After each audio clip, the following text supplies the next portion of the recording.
नमस्कार दोस्तों, welcome to my YouTube channel. आज मैं आप सभी लोगों को जीके में बौद्ध धर्म के बारे में बताऊंगी।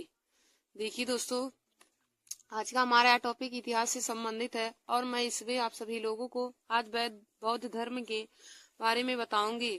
तो देखिए दोस्तों, बौद्ध धर्म से संबंधित हर कंपटीशन की परीक्षाओं में क्वेश्चन पूछे जाते हैं, तो आप लोग हमारे इस वीडियो को देख लीजिए। तो देखिए दोस्तों, हमारा पहला हेडिंग क्या रहेगा? संस्थापक। हम आप लोग को बताएंगे कि बौद्ध धर्म की संस्थापक क्या कौन थे। तो देखिए दोस्तों, पहला हेडिंग आप डालेंगे संस्थापक, तो इसमें लिखेंगे महात्मा बुद्ध ने बौद्ध धर्म की स्थापना की थी। महात्मा बुद्ध ने बौद्ध धर्म की स्थापना की थी। यदि क्वेश्चन पूछे कि बौद्ध धर्म के संस्थापक कौन थे, तो आप लोग बताएंगे महात्मा बुद्ध बौद्ध धर्म के संस्थापक थे। महात्मा बुद्ध ने बौद्ध धर्म की स्थापना की थी, तो बौद्ध धर्म के संस्थापक महात्मा बुद्ध हो जाएंगे। फिर देखिए दोस्तों, कभी कभी क्वेश्चन में पूछ लेता है कि बुद्ध शब्द का अर्थ क्या होता है।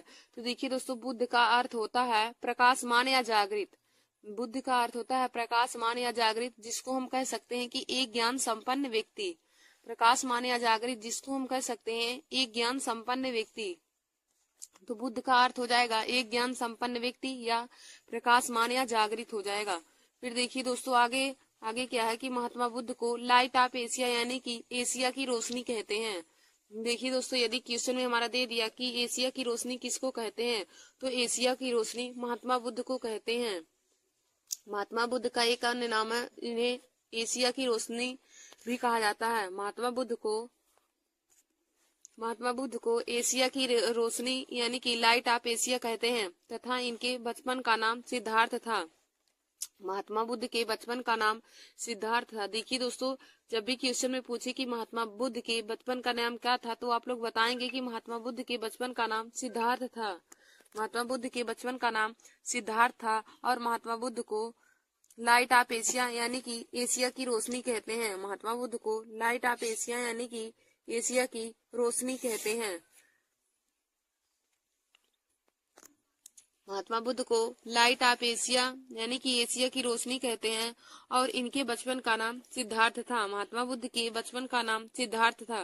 फिर देखिए दोस्तों, आगे हम हेडिंग डालेंगे जन्म। अब हम आप लोग को बताएंगे कि इनका जन्म कब और कहाँ पे हुआ था।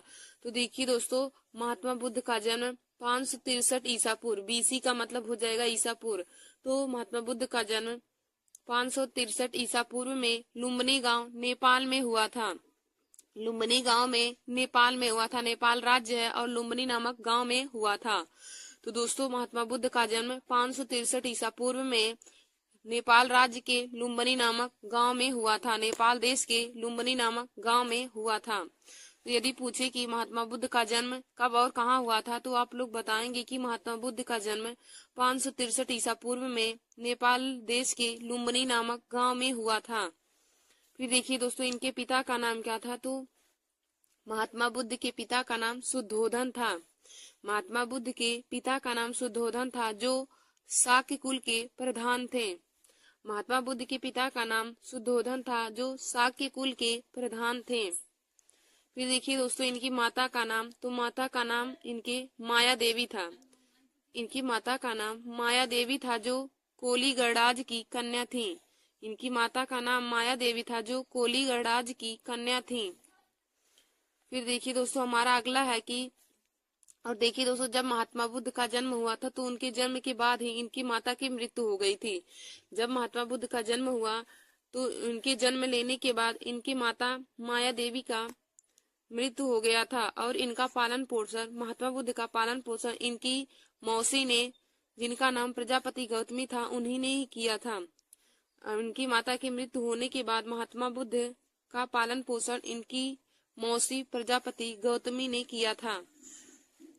फिर देखिए दोस्तों, इनका शादी किसके साथ हुआ था। तो इनका शादी यशोधरा के साथ हुआ था। इनका शादी यशोधरा के साथ हुआ था और इनके पुत्र का नाम राहुल था। इनका शादी यशोधरा के साथ हुआ था। इनके पुत्र का नाम राहुल था और इनके घोड़े का नाम कंथक था। तो कभी कभी घोड़े का नाम भी पूछ लेता है और पत्नी का नाम, पुत्र का नाम भी पूछ लेता है। तो आप लोग इन सभी बातों को अपनी कॉपी में नोट कर लीजिएगा। घोड़ा का नाम इनके कंथक था और इनके सारथी का नाम तो चन्ना था। सारथी का नाम चन्ना था। देखिए दोस्तों, हम पहले आप लोग को फिर से एक बार बताते हैं कि महात्मा बुद्ध बौद्ध धर्म के संस्थापक थे। बौद्ध धर्म के संस्थापक महात्मा बुद्ध थे। और बुद्ध का अर्थ क्या होता है? तो बुद्ध का अर्थ होता है प्रकाशमान या फिर जागृत, हम जिसे कह सकते हैं। बुद्ध का अर्थ होता है प्रकाशमान या जागृत, या फिर हम कह सकते हैं कि एक ज्ञान संपन्न व्यक्ति, जो ऐसा व्यक्ति हो जिसके पास ज्ञान संपूर्ण हो, जिसके पास जो ज्ञान से संपन्न हो। और देखिए दोस्तों, महात्मा बुद्ध को किस नाम से जाना जाता था? तो महात्मा बुद्ध के बचपन का नाम सिद्धार्थ था। महात्मा बुद्ध के बचपन का नाम सिद्धार्थ था और उनका नाम सिद्धार्थ तब तक रहा जब तक उन्हें ज्ञान की प्राप्ति नहीं हुई। देखिए दोस्तों, महात्मा बुद्ध को जब ज्ञान की प्राप्ति हुई तब इनका नाम बुद्ध पड़ा, लेकिन जब तक उन्हें ज्ञान की प्राप्ति नहीं हुई थी तो उससे पहले इनका नाम सिद्धार्थ था। लोग इन्हें सिद्धार्थ के नाम से ही जानते थे, और लेकिन जब उन्हें ज्ञान प्राप्त हुआ तभी से उनका नाम बुद्ध पड़ गया। और देखिए दोस्तों, महात्मा बुद्ध को लाइट ऑफ एशिया यानी कि एशिया की रोशनी के नाम से जाना जाता है। महात्मा बुद्ध को एशिया की रोशनी के नाम से भी जाना जाता है। और इनके बचपन का नाम सिद्धार्थ था। फिर देखिए दोस्तों, इनका जन्म कब हुआ? तो महात्मा बुद्ध का जन्म 563 ईसा पूर्व में लुम्बिनी गांव नेपाल में हुआ था। महात्मा बुद्ध का जन्म 563 ईसा पूर्व में लुम्बिनी गांव में नेपाल देश के लुम्बिनी नामक गांव में हुआ था। महात्मा बुद्ध का जन्म 563 ईसा पूर्व नेपाल देश के लुम्बिनी नामक गांव में हुआ था। फिर हम आगे देखेंगे पिता। तो इनके पिता का नाम शुद्धोधन था। महात्मा बुद्ध के पिता का नाम शुद्धोधन था, जो शाक्य कुल के प्रधान थे। देखिए दोस्तों, महात्मा बुद्ध के पिता का नाम शुद्धोधन था, जो शाक्य कुल के प्रधान थे। फिर हमारा अगला क्वेश्चन है, अगला है कि माता का नाम। तो महात्मा बुद्ध की माता का नाम माया देवी था। महात्मा बुद्ध की माता का नाम माया देवी था, जो कोली गरडाज की कन्या थी। महात्मा बुद्ध की माता कोली गरडाज की कन्या थी और इनका नाम माया देवी था। देखिए दोस्तों, जब महात्मा बुद्ध का जन्म हुआ तभी इनकी माता की मृत्यु हो गई, और माता की मृत्यु होने के बाद महात्मा बुद्ध का पालन पोषण इनकी मौसी ने, जिनका नाम प्रजापति गौतमी है, उन्होंने ही किया था। जब महात्मा बुद्ध का जन्म हुआ तो इनके माता की मृत्यु हो गई, तो इनका पालन पोषण इनकी मौसी प्रजापति गौतमी ने किया था। फिर देखिए दोस्तों, महात्मा बुद्ध का विवाह किनके साथ हुआ था? तो महात्मा बुद्ध का विवाह यशोधरा के साथ हुआ था, और इनके पुत्र का नाम राहुल था, और घोड़े का नाम कंथक, और इनका सारथी चन्ना था। इनका सारथी चन्ना था। तो देखिए दोस्तों, कभी कभी कंपटीशन की परीक्षाओं में इनके सारथी का नाम भी पूछ लिया जाता है। तो जितना मैंने लिखाया है या जितना इस कॉपी में लिखा, आप लोग भी अपनी कॉपी में नोट कर लीजिएगा। फिर देखिए दोस्तों, अगला हेडिंग रहेगा गृह त्याग। अब हम देखेंगे कि महात्मा बुद्ध ने गृह त्याग कब और किस वर्ष में किया था। तो महात्मा बुद्ध ने 29 वर्ष की आयु में गृह त्याग किया था। महात्मा बुद्ध ने 29 वर्ष की आयु में गृह त्याग किया, यानी कि घर का त्याग उन्होंने 29 वर्ष की अवस्था में कर दिया था। और देखिए दोस्तों, बौद्ध धर्म में गृह त्याग की घटना को क्या कहते हैं? तो बौद्ध धर्म में गृह त्याग की घटना को महाभिनिष्कर्मण कहते हैं। बौद्ध धर्म में गृह त्याग की घटना को महाभिनिष्कर्मण कहते हैं। जब भी पूछे कि महात्मा बुद्ध ने गृह त्याग कितनी वर्ष की अवस्था में किया था, तो महात्मा बुद्ध ने 29 वर्ष की अवस्था में गृह त्याग किया था। और देखिए दोस्तों, बौद्ध धर्म में गृह त्याग की घटना को महाभिनिष्कर्मण के नाम से जाना जाता है। यदि कभी कंपटीशन की परीक्षाओं में पूछे कि बौद्ध धर्म में गृह त्याग की घटना को किस नाम से जाना जाता है, तो दोस्तों, बौद्ध धर्म में गृह त्याग की घटना को महाभिनिष्कर्मण नाम से जाना जाता है। फिर हमारा अगला है कि प्रथम गुरु। इनके प्रथम गुरु कौन थे? तो देखिए दोस्तों, महात्मा बुद्ध के प्रथम गुरु अलार कलाम थे। महात्मा बुद्ध के प्रथम गुरु अलार कलाम थे। फिर हमारा अगला है कि महात्मा बुद्ध को 6 वर्ष की तपस्या के पश्चात 35 वर्ष की आयु में बोधगया बिहार में ज्ञान की प्राप्ति हुई। महात्मा बुद्ध को 6 वर्ष की, उन्होंने 29 वर्ष की अवस्था में गृह त्याग किया था, और 6 वर्ष उसके बाद गृह त्याग करने के बाद वे 6 वर्ष तक तपस्या किए। उसके बाद देखिए दोस्तों, 6 वर्ष की तपस्या करने के बाद उन्हें 35 वर्ष की आयु में बिहार यानी कि बोधगया में ज्ञान की प्राप्ति हो गई। निरंजना नदी के किनारे पीपल वृक्ष के नीचे, निरंजना नदी के किनारे पीपल वृक्ष के नीचे इन्हें ज्ञान की प्राप्ति हुई थी। तो देखिए दोस्तों, महात्मा बुद्ध को 6 वर्ष की तपस्या के पश्चात 35 वर्ष की आयु में निरंजना नदी के किनारे पीपल वृक्ष के नीचे बिहार में ज्ञान की प्राप्ति हुई थी। यदि पूछे कि महात्मा बुद्ध को ज्ञान की प्राप्ति कहाँ हुई तो आप लोग बताएंगे बोध गया बिहार में। बोध गया जो बिहार में है, महात्मा बुद्ध को ज्ञान की प्राप्ति बोध गया में हुई थी। महात्मा बुद्ध को ज्ञान की प्राप्ति बोध गया में हुई। और यदि पूछे कि किस नदी के किनारे हुई थी तो निरंजना नदी के किनारे, निरंजना नदी के किनारे हुई थी। और पूछे कि किस वृक्ष के नीचे तो पीपल वृक्ष के नीचे। और देखिए दोस्तों, पीपल वृक्ष के नीचे इन्हें ज्ञान की प्राप्ति हुई, तभी से उस पीपल वृक्ष को बौद्ध वृक्ष के नाम से जाना जाता है। महात्मा बुद्ध को जब ज्ञान की प्राप्ति हुई तभी से उनका नाम बुद्ध पड़ गया, नहीं तो उससे पहले उनका नाम सिद्धार्थ के नाम से लोग उन्हें जानते थे। लेकिन जब उन्हें ज्ञान की प्राप्ति हुई उसके बाद लोग उन्हें बुद्ध के नाम से पुकारना शुरू कर दिए। और देखिए दोस्तों, इन्हें 35 वर्ष की आयु में ज्ञान की प्राप्ति हुई थी बोध गया में और निरंजना नदी के किनारे पीपल वृक्ष के नीचे। और दोस्तों, तभी से पीपल वृक्ष का नाम बौद्ध वृक्ष रख दिया गया। फिर देखिए दोस्तों, अगला हमारा है कि प्रथम उपदेश। महात्मा बुद्ध ने प्रथम उपदेश कहाँ दिया था? तो महात्मा बुद्ध ने प्रथम उपदेश सारनाथ में दिया था। महात्मा बुद्ध ने प्रथम उपदेश सारनाथ में दिया था। और प्रथम उपदेश को क्या कहा जाता है? तो प्रथम उपदेश को धर्म चक्र परिवर्तन के नाम से जाना जाता है। प्रथम उपदेश को धर्म चक्र परिवर्तन के नाम से जाना जाता है। और महात्मा बुद्ध ने प्रथम उपदेश सारनाथ में दिया था। तो देखिए दोस्तों, जो मैं इसमें हेडिंग डाल के लिखी हूँ इसके अंदर, तो आप लोग भी ऐसे अपने कॉपी में नोट कर लीजिएगा, क्योंकि यह बहुत ही महत्वपूर्ण है। तो इनसे संबंधित क्वेश्चन बहुत ही बार कंपटीशन की परीक्षाओं में पूछे जाते हैं, तो आप लोग इसे जरूर अपने कॉपी में नोट कर लीजिएगा। फिर देखिए दोस्तों, हम अगला देखेंगे कि सबसे ज्यादा उपदेश इन्होंने सबसे ज्यादा उपदेश कहाँ दिया था? तो महात्मा बुद्ध ने सबसे ज्यादा उपदेश कौशल देश की राजधानी श्रावस्ती में दिया था।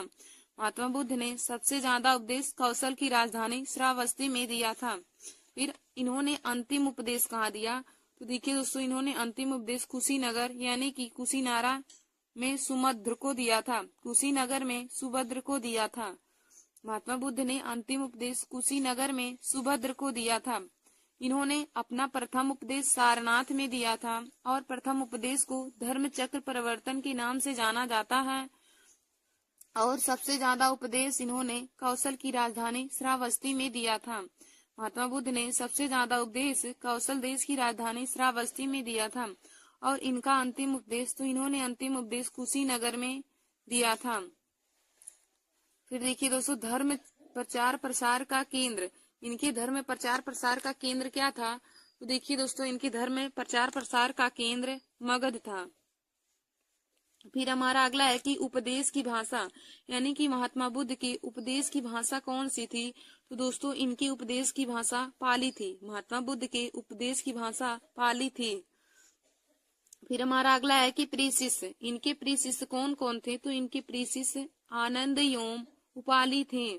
महात्मा बुद्ध के प्रिय शिष्य आनंद एवं उपाली थे। फिर हमारा अगला है कि प्रथम शिष्य, तो देखिए दोस्तों, महात्मा बुद्ध के प्रथम शिष्य तपस्वी एवं भल्लिक थे।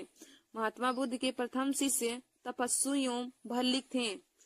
फिर हमारा अगला है कि मृत्यु, इनकी मृत्यु कब हुई थी? तो देखिए दोस्तों, महात्मा बुद्ध की मृत्यु कब हुई थी? तो महात्मा बुद्ध की मृत्यु 483 ईसा पूर्व कुशीनारा में हुआ था। महात्मा बुद्ध की मृत्यु 483 ईसा पूर्व कुशीनारा में हुआ था। और देखिए दोस्तों, बौद्ध धर्म में मृत्यु की घटना को क्या कहा जाता है? तो बौद्ध धर्म में मृत्यु की घटना को महापरिनिर्वाण के नाम से जाना जाता है। बौद्ध धर्म में मृत्यु की घटना को महापरिनिर्वाण कहते हैं।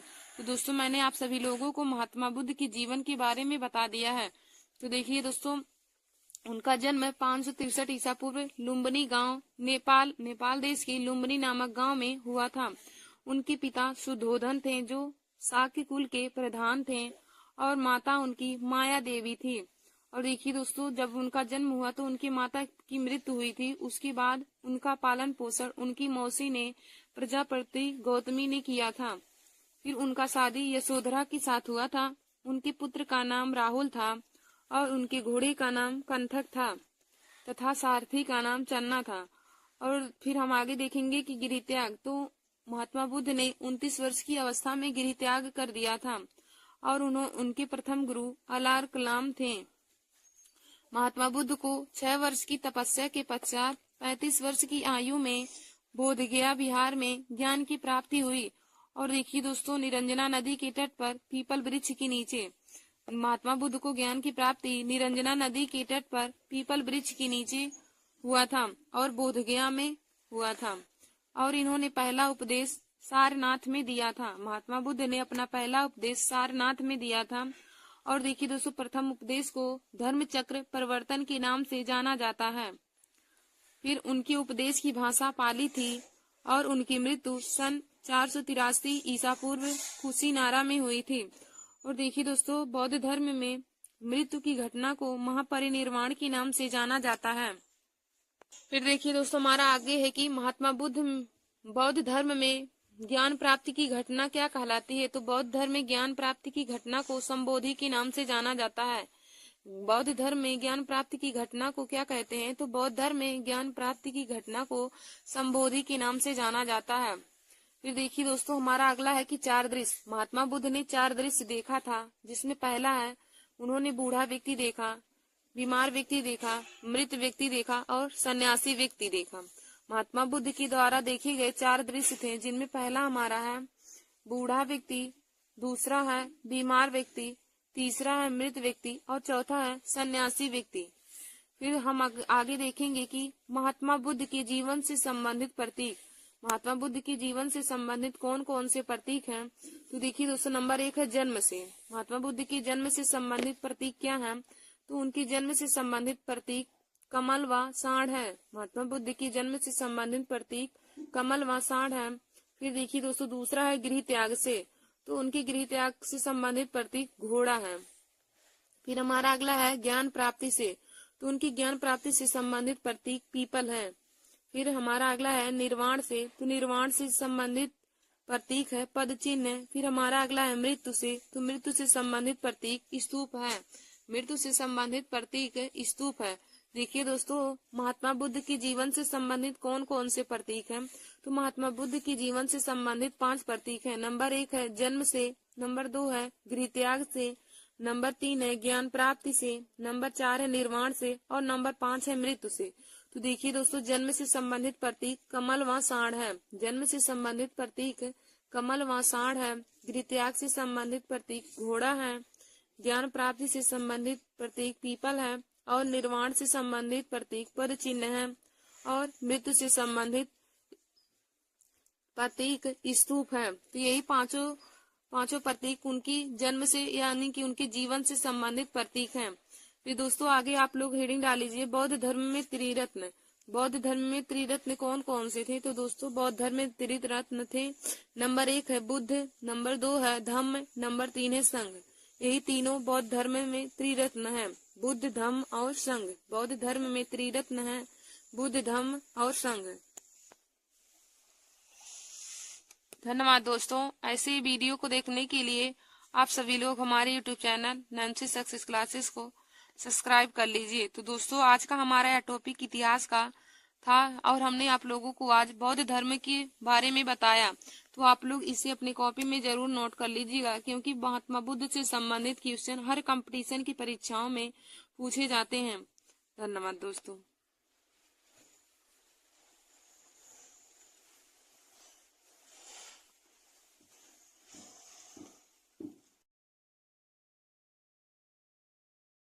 नमस्कार दोस्तों, welcome to my YouTube channel. आज मैं आप सभी लोगों के लिए जीके में महत्वपूर्ण टॉपिक लेकर आए हूँ। तो देखिए दोस्तों, आज का हमारा यह टॉपिक है कि सौर मंडल से संबंधित प्रश्न। आज मैं आप सभी लोगों को सौर मंडल से संबंधित प्रश्न को सॉल्व कराऊंगी। तो देखिए दोस्तों, यह हर कंपटीशन की परीक्षाओं में पूछे जाते हैं। एसएससी जीडी है, सीजीएल, यूपीपी है, RRB, NTPC, group D, railway और सभी कंपटीशन की परीक्षाओं में जीके के क्वेश्चन पूछे जाते हैं। तो देखिए दोस्तों, सौर मंडल से भी संबंधित क्वेश्चन हमारा हर बार ही कंपटीशन की परीक्षाओं में पूछे जाते हैं। तो देखिए दोस्तों, आज का हमारा यह वीडियो बहुत ही महत्वपूर्ण है। तो मैं आप सभी लोगों को सौर मंडल से संबंधित प्रश्न आप लोगों को बताऊंगी कि सौर मंडल से संबंधित कौन कौन से प्रश्न कंपटीशन की परीक्षाओं में पूछे जाते हैं। तो दोस्तों, आप लोग हमारे इस वीडियो को पूरा जरूर देख लीजिएगा और इसको अपने कॉपी में नोट कर लीजिएगा। तो देखिए दोस्तों, हमारा यहाँ पे पहला क्वेश्चन दिया है कि सौर मंडल की खोजकर्ता कौन किए थे? तो सौर मंडल की खोजकर्ता है कापरनिकस। सौर मंडल की खोजकर्ता कौन है? तो देखिए दोस्तों, सौर मंडल की खोजकर्ता कापरनिकस है। तो इसका राइट आंसर हो जाएगा कापरनिकस। फिर हमारा अगला क्वेश्चन है कि सौर मंडल में सबसे बड़ा ग्रह कौन है? सौर मंडल में सबसे बड़ा ग्रह कौन है? तो देखिए दोस्तों, सौर मंडल में सबसे बड़ा ग्रह बृहस्पति है। सौर मंडल में या सौर मंडल का सबसे बड़ा ग्रह बृहस्पति है। और सौर मंडल का सबसे छोटा ग्रह पूछे तो सबसे छोटा ग्रह बुध होता है और सबसे बड़ा ग्रह बृहस्पति होता है। सौर मंडल का सबसे बड़ा ग्रह बृहस्पति और सबसे छोटा ग्रह बुध होता है। फिर हमारा अगला क्वेश्चन है कि भोर का तारा किस ग्रह को कहा जाता है? भोर का तारा किस ग्रह को कहा जाता है? तो दोस्तों, भोर का तारा शुक्र ग्रह को कहा जाता है। भोर का तारा शुक्र ग्रह को कहा जाता है। फिर हमारा अगला क्वेश्चन है कि सबसे अधिक उपग्रह वाला ग्रह कौन है? सबसे अधिक उपग्रह वाला ग्रह कौन है? तो देखिए दोस्तों, सबसे अधिक उपग्रह वाला ग्रह बृहस्पति है। सबसे अधिक उपग्रह वाला ग्रह बृहस्पति है। फिर हमारा अगला क्वेश्चन है कि सबसे छोटा ग्रह कौन है? सबसे छोटा ग्रह कौन है? तो देखिए दोस्तों, हमने आप लोगों को अभी बताया कि सबसे छोटा ग्रह बुध ग्रह है। सबसे छोटा ग्रह बुध ग्रह है और सबसे बड़ा ग्रह बृहस्पति ग्रह है। और सबसे अधिक उपग्रह वाला ग्रह बृहस्पति है। सबसे अधिक उपग्रह वाला ग्रह बृहस्पति है। फिर दोस्तों, हमारा आगे क्वेश्चन है कि सूर्य से पृथ्वी की दूरी कितनी है? सूर्य से पृथ्वी की दूरी कितनी है? तो देखिए दोस्तों, सूर्य से पृथ्वी की दूरी 149 मिलियन किलोमीटर है। सूर्य से पृथ्वी की दूरी 149 मिलियन किलोमीटर है। फिर हमारा अगला क्वेश्चन है कि नीला ग्रह किस ग्रह को कहते हैं? नीला ग्रह किसे कहते हैं? तो देखिए दोस्तों, नीला ग्रह पृथ्वी ग्रह को कहते हैं। नीला ग्रह किस ग्रह को कहते हैं? तो नीला ग्रह पृथ्वी ग्रह को कहते हैं। और दोस्तों, हमारा अगला क्वेश्चन है कि बिना उपग्रह वाला ग्रह कौन सा है? फिर देखिए दोस्तों, हमारा अगला क्वेश्चन है कि बिना उपग्रह वाला ग्रह कौन सा है? बिना उपग्रह वाला ग्रह कौन सा है? तो देखिए दोस्तों, बिना उपग्रह वाला ग्रह बुध व शुक्र है। बिना उपग्रह वाला ग्रह बुध एवं शुक्र है। फिर हमारा अगला क्वेश्चन है कि पृथ्वी का उपग्रह कौन है? तो देखिए दोस्तों, पृथ्वी का उपग्रह चंद्रमा है। चंद्रमा पृथ्वी का उपग्रह है। यदि पूछे कि जीवाश्म ग्रह किस ग्रह को कहते हैं? तो दोस्तों, जीवाश्म ग्रह चंद्रमा को ही कहते हैं। हमसे पूछे कि जीवाश्म ग्रह किसे कहते हैं? तो जीवाश्म ग्रह चंद्रमा को ही कहते हैं। और पृथ्वी का उपग्रह भी चंद्रमा है। यदि क्वेश्चन में पूछे कि नीला ग्रह किसे कहते हैं? तो दोस्तों, नीला ग्रह पृथ्वी को कहते हैं। नीला ग्रह पृथ्वी है और पृथ्वी का उपग्रह चंद्रमा है। पृथ्वी का उपग्रह पूछे तो पृथ्वी का उपग्रह चंद्रमा है। और यदि पूछे कि जीवाश्म ग्रह किसे कहते हैं? तो आप लोग बताएंगे जीवाश्म ग्रह चंद्रमा को कहते हैं। फिर हमारा अगला क्वेश्चन है कि सूर्य से सबसे दूर स्थित ग्रह कौन सा है? सूर्य से सबसे दूर स्थित ग्रह कौन सा है? तो देखिए दोस्तों, सूर्य से सबसे दूर स्थित ग्रह नेपच्यून है। सूर्य से सबसे दूर स्थित ग्रह कौन सा है? तो सूर्य से सबसे दूर स्थित ग्रह नेपच्यून ग्रह है। फिर हमारा अगला है कि लाल ग्रह किस ग्रह को कहते हैं? लाल ग्रह किस ग्रह को कहते हैं या लाल ग्रह के नाम से किस ग्रह को जाना जाता है? तो देखिए दोस्तों, लाल ग्रह मंगल ग्रह को कहा जाता है। लाल ग्रह मंगल ग्रह को कहते हैं। तो इसका राइट आंसर हो जाएगा मंगल ग्रह। लाल ग्रह मंगल ग्रह को कहा जाता है। फिर हमारा अगला क्वेश्चन है कि पृथ्वी की बहन किस ग्रह को कहते हैं? पृथ्वी की बहन किस ग्रह को कहते हैं? तो देखिए दोस्तों, पृथ्वी की बहन शुक्र ग्रह को कहते हैं। पृथ्वी की बहन किस ग्रह को कहते हैं? तो दोस्तों, पृथ्वी की बहन शुक्र ग्रह को कहते हैं। फिर हमारा अगला क्वेश्चन दिया है कि पृथ्वी की पड़ोसी ग्रह कौन सी है? पृथ्वी की पड़ोसी ग्रह कौन सी है? तो देखिए दोस्तों, पृथ्वी की पड़ोसी ग्रह दो हैं। नंबर 1 शुक्र ग्रह है, नंबर 2 मंगल ग्रह है। पृथ्वी की पड़ोसी ग्रह कौन कौन सी है? तो दोस्तों, पृथ्वी की पड़ोसी ग्रह 2 हैं। नंबर 1 हमारा शुक्र ग्रह है, नंबर 2 मंगल ग्रह है।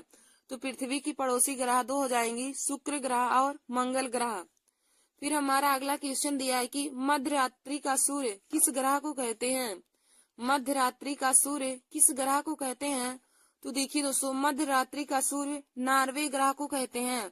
मध्य रात्रि का सूर्य किस ग्रह को कहते हैं? तो मध्य रात्रि का सूर्य नार्वे ग्रह को कहते हैं। तो इसका राइट आंसर हो जाएगा नार्वे। फिर देखिए दोस्तों, हमारा आगे क्वेश्चन दिया है, सर्वाधिक ठंडा ग्रह किस ग्रह को कहते हैं? सर्वाधिक ठंडा ग्रह किस ग्रह को कहते हैं? तो देखिए दोस्तों, वरुण ग्रह को सबसे अधिक ठंडा ग्रह के नाम से जाना जाता है। सबसे ठंडा ग्रह वरुण ग्रह है। सबसे अधिक ठंडा ग्रह वरुण ग्रह है। फिर हमारा अगला क्वेश्चन है कि सबसे गर्म ग्रह कौन सा है? सबसे गर्म ग्रह कौन सा है? तो देखिए दोस्तों, सबसे गर्म ग्रह शुक्र ग्रह है। सबसे ठंडा ग्रह वरुण ग्रह है और सबसे गर्म ग्रह शुक्र ग्रह है। फिर हमारा अगला क्वेश्चन है कि लेटा हुआ ग्रह कौन सा है? लेटा हुआ ग्रह कौन सा है? तो देखिए दोस्तों, लेटा हुआ ग्रह अरुण यानी कि यूरेनस है, जिसको इंग्लिश में यूरेनस कहते हैं, अरुण। तो लेटा हुआ ग्रह अरुण ग्रह है। देखिए दोस्तों, जब भी पूछे कि मध्य रात्रि का सूर्य किस ग्रह को कहते हैं, मध्य रात्रि का सूर्य किस ग्रह को कहते हैं, तो दोस्तों मध्य रात्रि का सूर्य नार्वे ग्रह को कहते हैं। फिर हमारा यदि पूछे कि सर्वाधिक ठंडा ग्रह कौन सा है, तो आप लोग बताएंगे सर्वाधिक ठंडा ग्रह वरुण ग्रह है। सर्वाधिक ठंडा ग्रह कौन सा ग्रह है? तो आप बताएंगे कि सर्वाधिक ठंडा ग्रह वरुण ग्रह है। फिर यदि पूछे कि सबसे गर्म ग्रह कौन सा है, तो दोस्तों सबसे गर्म ग्रह शुक्र ग्रह है। पूछे कि सबसे गर्म ग्रह कौन सा है, तो दोस्तों सबसे गर्म ग्रह शुक्र ग्रह है। फिर हमारा अगला है कि लेटा हुआ ग्रह कौन सा है, तो दोस्तों लेटा हुआ ग्रह अरुण, जिसको इंग्लिश में यूरेनस कहते हैं। फिर देखिए दोस्तों, आइए हम आगे आप सभी लोगों को ग्रह के बारे में बताते हैं कि ग्रह किसे कहते हैं। तो आप लोग हेडिंग डालेंगे ग्रह यानी कि जिसको इंग्लिश में प्लेनेट्स कहते हैं। तो ग्रह वह खगोलीय पिंड है। ग्रह वह खगोलीय पिंड है यानी कि हम आप लोगों को ग्रह के बारे में गहन अध्ययन बताएंगे, ग्रह की परिभाषा बताएंगे और ग्रह के बारे में बताएंगे उसकी स्थिति कैसी है, वह किसकी चारों तरफ चक्कर लगाता है और उसके चारों तरफ चक्कर कौन लगाता है, उन सभी के बारे में मैं आगे आप लोगों को बताऊंगी। तो दोस्तों आप लोग पहले हेडिंग डाल लीजिए ग्रह यानी कि प्लेनेट्स। तो इसमें लिखेंगे ग्रह वह खगोलीय पिंड है। ग्रह वह खगोलीय पिंड है नंबर 1 जो सूर्य के चारों ओर परिक्रमा करता है। ग्रह वह खगोलीय पिंड है जो सूर्य के चारों ओर परिक्रमा करता है। नंबर 2 लिखेंगे जो अपने अक्ष पर घूर्णन करता है। घूर्णन का मतलब हो जाएगा परिभ्रमण यानी कि अपने अक्ष पर घूमता है। 3 हो जाएगा जिनकी गुरुत्वाकर्षण शक्ति होती है। जिनकी गुरुत्वाकर्षण शक्ति होती है। फिर हमारा 4 हो जाएगा कि जिनके पास स्वयं का प्रकाश नहीं होता है बल्कि यह अपने निकट तारों के प्रकाश से चमकते हैं। देखिए दोस्तों, ग्रहों में प्रकाश नहीं होता है, ग्रहों में अपना स्वयं का प्रकाश नहीं होता है, बल्कि वह अपने चारों ओर स्थित तारों की प्रकाश से चमकते हैं। फिर हमारा अगला है कि जो अपने निश्चित पथ पर दूसरे ग्रह के पथ को क्रॉस नहीं करेगा, यह अपने निश्चित पथ पर दूसरे ग्रह के पथ को क्रॉस नहीं करता है। देखिए दोस्तों, ग्रह क्या होते हैं, तो हम इसमें लिखेंगे नंबर 1 ग्रह वह खगोलीय पिंड है जो सूर्य के चारों ओर परिक्रमा करता है। देखिए दोस्तों, ग्रह वह खगोलीय पिंड होता है जो सूर्य के चारों ओर परिक्रमा करता है यानी कि सूर्य के चारों ओर चक्कर लगाता है। और नंबर 2 हो जाएगा कि जो अपने अक्ष पर घूर्णन करता है यानी कि अपने अक्ष पर घूमता है। फिर हमारा अगला हो जाएगा कि जिनकी गुरुत्वाकर्षण शक्ति होती है। जिनकी गुरुत्वाकर्षण शक्ति होती है। फिर नंबर 4 हमारा हो जाएगा कि जिनके पास स्वयं का प्रकाश नहीं होता है। जिनके पास स्वयं का प्रकाश नहीं होता है बल्कि ये अपने निकट उपस्थित तारों के प्रकाश से चमकते हैं। देखिए दोस्तों, ग्रहों में अपना प्रकाश नहीं होता है बल्कि ये अपने निकट स्थित तारों के प्रकाश से चमकते हैं। फिर हमारा अगला हो जाएगा कि जो अपने निश्चित पथ पर दूसरे ग्रहों के पथ को क्रॉस नहीं करते हैं। फिर देखिए दोस्तों, आगे हमने फिगर बनाया यहाँ पे ग्रहों। तो ग्रह 8 प्रकार के होते हैं। नंबर 1 बुध ग्रह, शुक्र ग्रह, पृथ्वी ग्रह, मंगल ग्रह। बुध ग्रह, शुक्र ग्रह, पृथ्वी ग्रह, मंगल ग्रह। और यह देखिए दोस्तों, यह चारों ग्रह हमारा सूर्य के सबसे नजदीक होते हैं। तो सूर्य के सबसे नजदीक बुध है, फिर शुक्र, पृथ्वी, फिर मंगल। फिर देखिए दोस्तों, इधर हमारा फिर बृहस्पति, शनि, अरुण और वरुण, यह सभी 8 प्रकार के ग्रह होते हैं। यदि ग्रह पूछे कि सौर मंडल में कितने ग्रह होते हैं, तो देखिए दोस्तों, पहले हमारा 9 ग्रह था, लेकिन वर्तमान में हमारा 7 ग्रह हो गया है, 8 ग्रह। तो हमारा है बुध, शुक्र, पृथ्वी, मंगल, बृहस्पति, शनि, अरुण और वरुण ग्रह।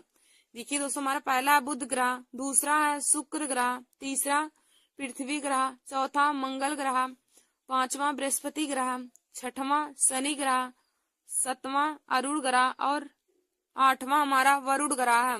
और देखिए दोस्तों, यदि हमसे आंतरिक ग्रह पूछे कि आंतरिक ग्रह कितने प्रकार के होते हैं, तो आंतरिक ग्रह 4 प्रकार के हैं। और आंतरिक ग्रह कौन कौन से हैं चारों, तो हमारा बुध ग्रह, शुक्र ग्रह, पृथ्वी ग्रह और मंगल ग्रह, यह चारों ग्रह हमारे आंतरिक ग्रह हैं, यानी कि पार्थिव ग्रह।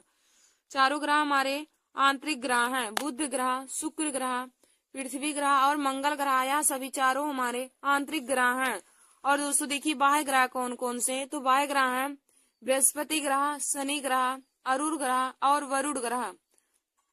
अरुण ग्रह और वरुण ग्रह यह बाह्य ग्रह हैं। तो 4 प्रकार के आंतरिक ग्रह हैं और 4 प्रकार के बाह्य ग्रह हैं, जिनको हम पार्थिव ग्रह और जोवियन ग्रह भी कहते हैं। तो आंतरिक ग्रह को पार्थिव ग्रह के नाम से जाना जाता है और बाह्य ग्रह को जोवियन ग्रह के नाम से जाना जाता है।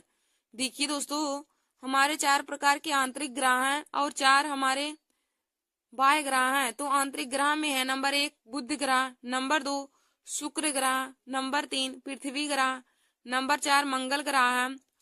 और देखिए दोस्तों, बाह्य ग्रह में हमारे चारों कौन कौन से हैं, तो बाह्य ग्रह में हमारा पहला है बृहस्पति ग्रह, दूसरा है हमारा शनि ग्रह, तीसरा हमारा अरुण ग्रह है और चौथा हमारा वरुण ग्रह है।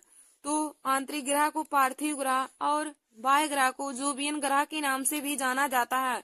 तो आइए दोस्तों, हम आप लोगों को आंतरिक ग्रह और बाह्य ग्रह में क्या अंतर है उसको बताएंगे। तो आप लोग हेडिंग डाल लीजिए, एक तरफ आंतरिक ग्रह या पार्थिव ग्रह और दूसरी तरफ हेडिंग डाल लेंगे जोवियन ग्रह या फिर बाह्य ग्रह। तो कॉलम बना के आप लोग इसमें लिखेंगे। तो पहले लिखेंगे आंतरिक ग्रह में, तो इसमें लिखेंगे नंबर 1, यह ग्रह सूर्य के नजदीक हो, यह ग्रह सूर्य के नजदीक है। तो देखिए दोस्तों, हम जोवियन ग्रह में लिखेंगे कि यह ग्रह सूर्य के दूर स्थित होते हैं। आंतरिक ग्रह हमारे जो होते हैं 4 प्रकार के, बुध ग्रह, शुक्र ग्रह, पृथ्वी ग्रह और मंगल ग्रह, तो यह ग्रह हमारे चारों या सूर्य के नजदीक होते हैं। और जोवियन ग्रह जो हमारे बाह्य ग्रह हैं, यह सूर्य से दूर स्थित होते हैं। फिर हम नंबर 2 लिखेंगे आंतरिक ग्रह में कि इन ग्रहों का तापमान अधिक होता है, इन ग्रहों का तापमान अधिक होता है। देखिए दोस्तों, जो भी ग्रह सूर्य के नजदीक होंगे तो उनका तापमान आप लोग जानते हैं तापमान अधिक रहेगा। जो भी व्यक्ति या फिर ग्रह सूर्य के स्थित होंगे तो सूर्य का तापमान अधिक होता है, तो इसलिए ग्रहों का तापमान भी अधिक हो जाता है। तो हम लिखेंगे दूसरा नंबर की इन ग्रहों का तापमान अधिक होता है। फिर हम जोवियन ग्रह में लिखेंगे कि इन ग्रहों का तापमान कम होता है, आंतरिक ग्रह की तुलना में इन ग्रहों का तापमान कम होता है। फिर हम तीसरा लिखेंगे कि सौर पवन के कारण धूल कण व गैस की मात्रा कम पाई जाती है। सौर पवन के कारण इन ग्रहों में धूल कण व गैस की मात्रा कम पाई जाती है। फिर देखिए दोस्तों, हम जोवियन ग्रह में लिखेंगे कि सौर पवन न होने के कारण गैस की मात्रा व धूल कण अधिक होते हैं। सौर पवन न होने के कारण गैस की मात्रा व धूल के कण अधिक होते हैं। देखिए दोस्तों, आंतरिक ग्रह में गैस सौर पवन होने के कारण धूल कण व गैस की मात्रा कम होती है, जबकि जोवियन ग्रह यानी कि वरुण ग्रह में बाह्य ग्रह में सौर पवन न होने के कारण इसमें गैस की मात्रा अधिक होती है व धूल के कण भी अधिक होते हैं। तो दोस्तों, जब भी आपसे पूछे कि आंतरिक ग्रह यानी कि पार्थिव ग्रह कौन कौन से हैं, तो आप लोग बताएंगे बुध ग्रह, शुक्र ग्रह, पृथ्वी ग्रह और मंगल ग्रह, यह चारों हमारे आंतरिक ग्रह यानी कि पार्थिव ग्रह हैं। और हमसे जब भी पूछे कि बाह्य ग्रह यानी कि जोवियन ग्रह कौन कौन से हैं, तो आप लोग बताएंगे बृहस्पति ग्रह, शनि ग्रह, अरुण ग्रह और वरुण ग्रह हमारे बाह्य ग्रह यानी कि जोवियन ग्रह हैं। तो 4 प्रकार के हमारे आंतरिक ग्रह होते हैं और 4 प्रकार के हमारे बाह्य ग्रह होते हैं। और दोस्तों, मैंने आप सभी लोगों को इन दोनों में अंतर भी बता दिया है। तो दोस्तों, जितना मैंने आज आप सभी लोगों को क्वेश्चन बताया है और ग्रह के बारे में बताया है और आंतरिक और बाह्य ग्रह के बारे में अंतर और उसके बारे में बताया है, तो आप सब लोग उसको अपनी कॉपी में जरूर नोट कर लीजिए। धन्यवाद दोस्तों। ऐसे हमारे वीडियो को देखने के लिए आप सभी लोग हमारे YouTube channel Nancy Success classes को सब्सक्राइब कर लीजिए और अपने दोस्तों में शेयर करना ना भूलिए। धन्यवाद दोस्तों।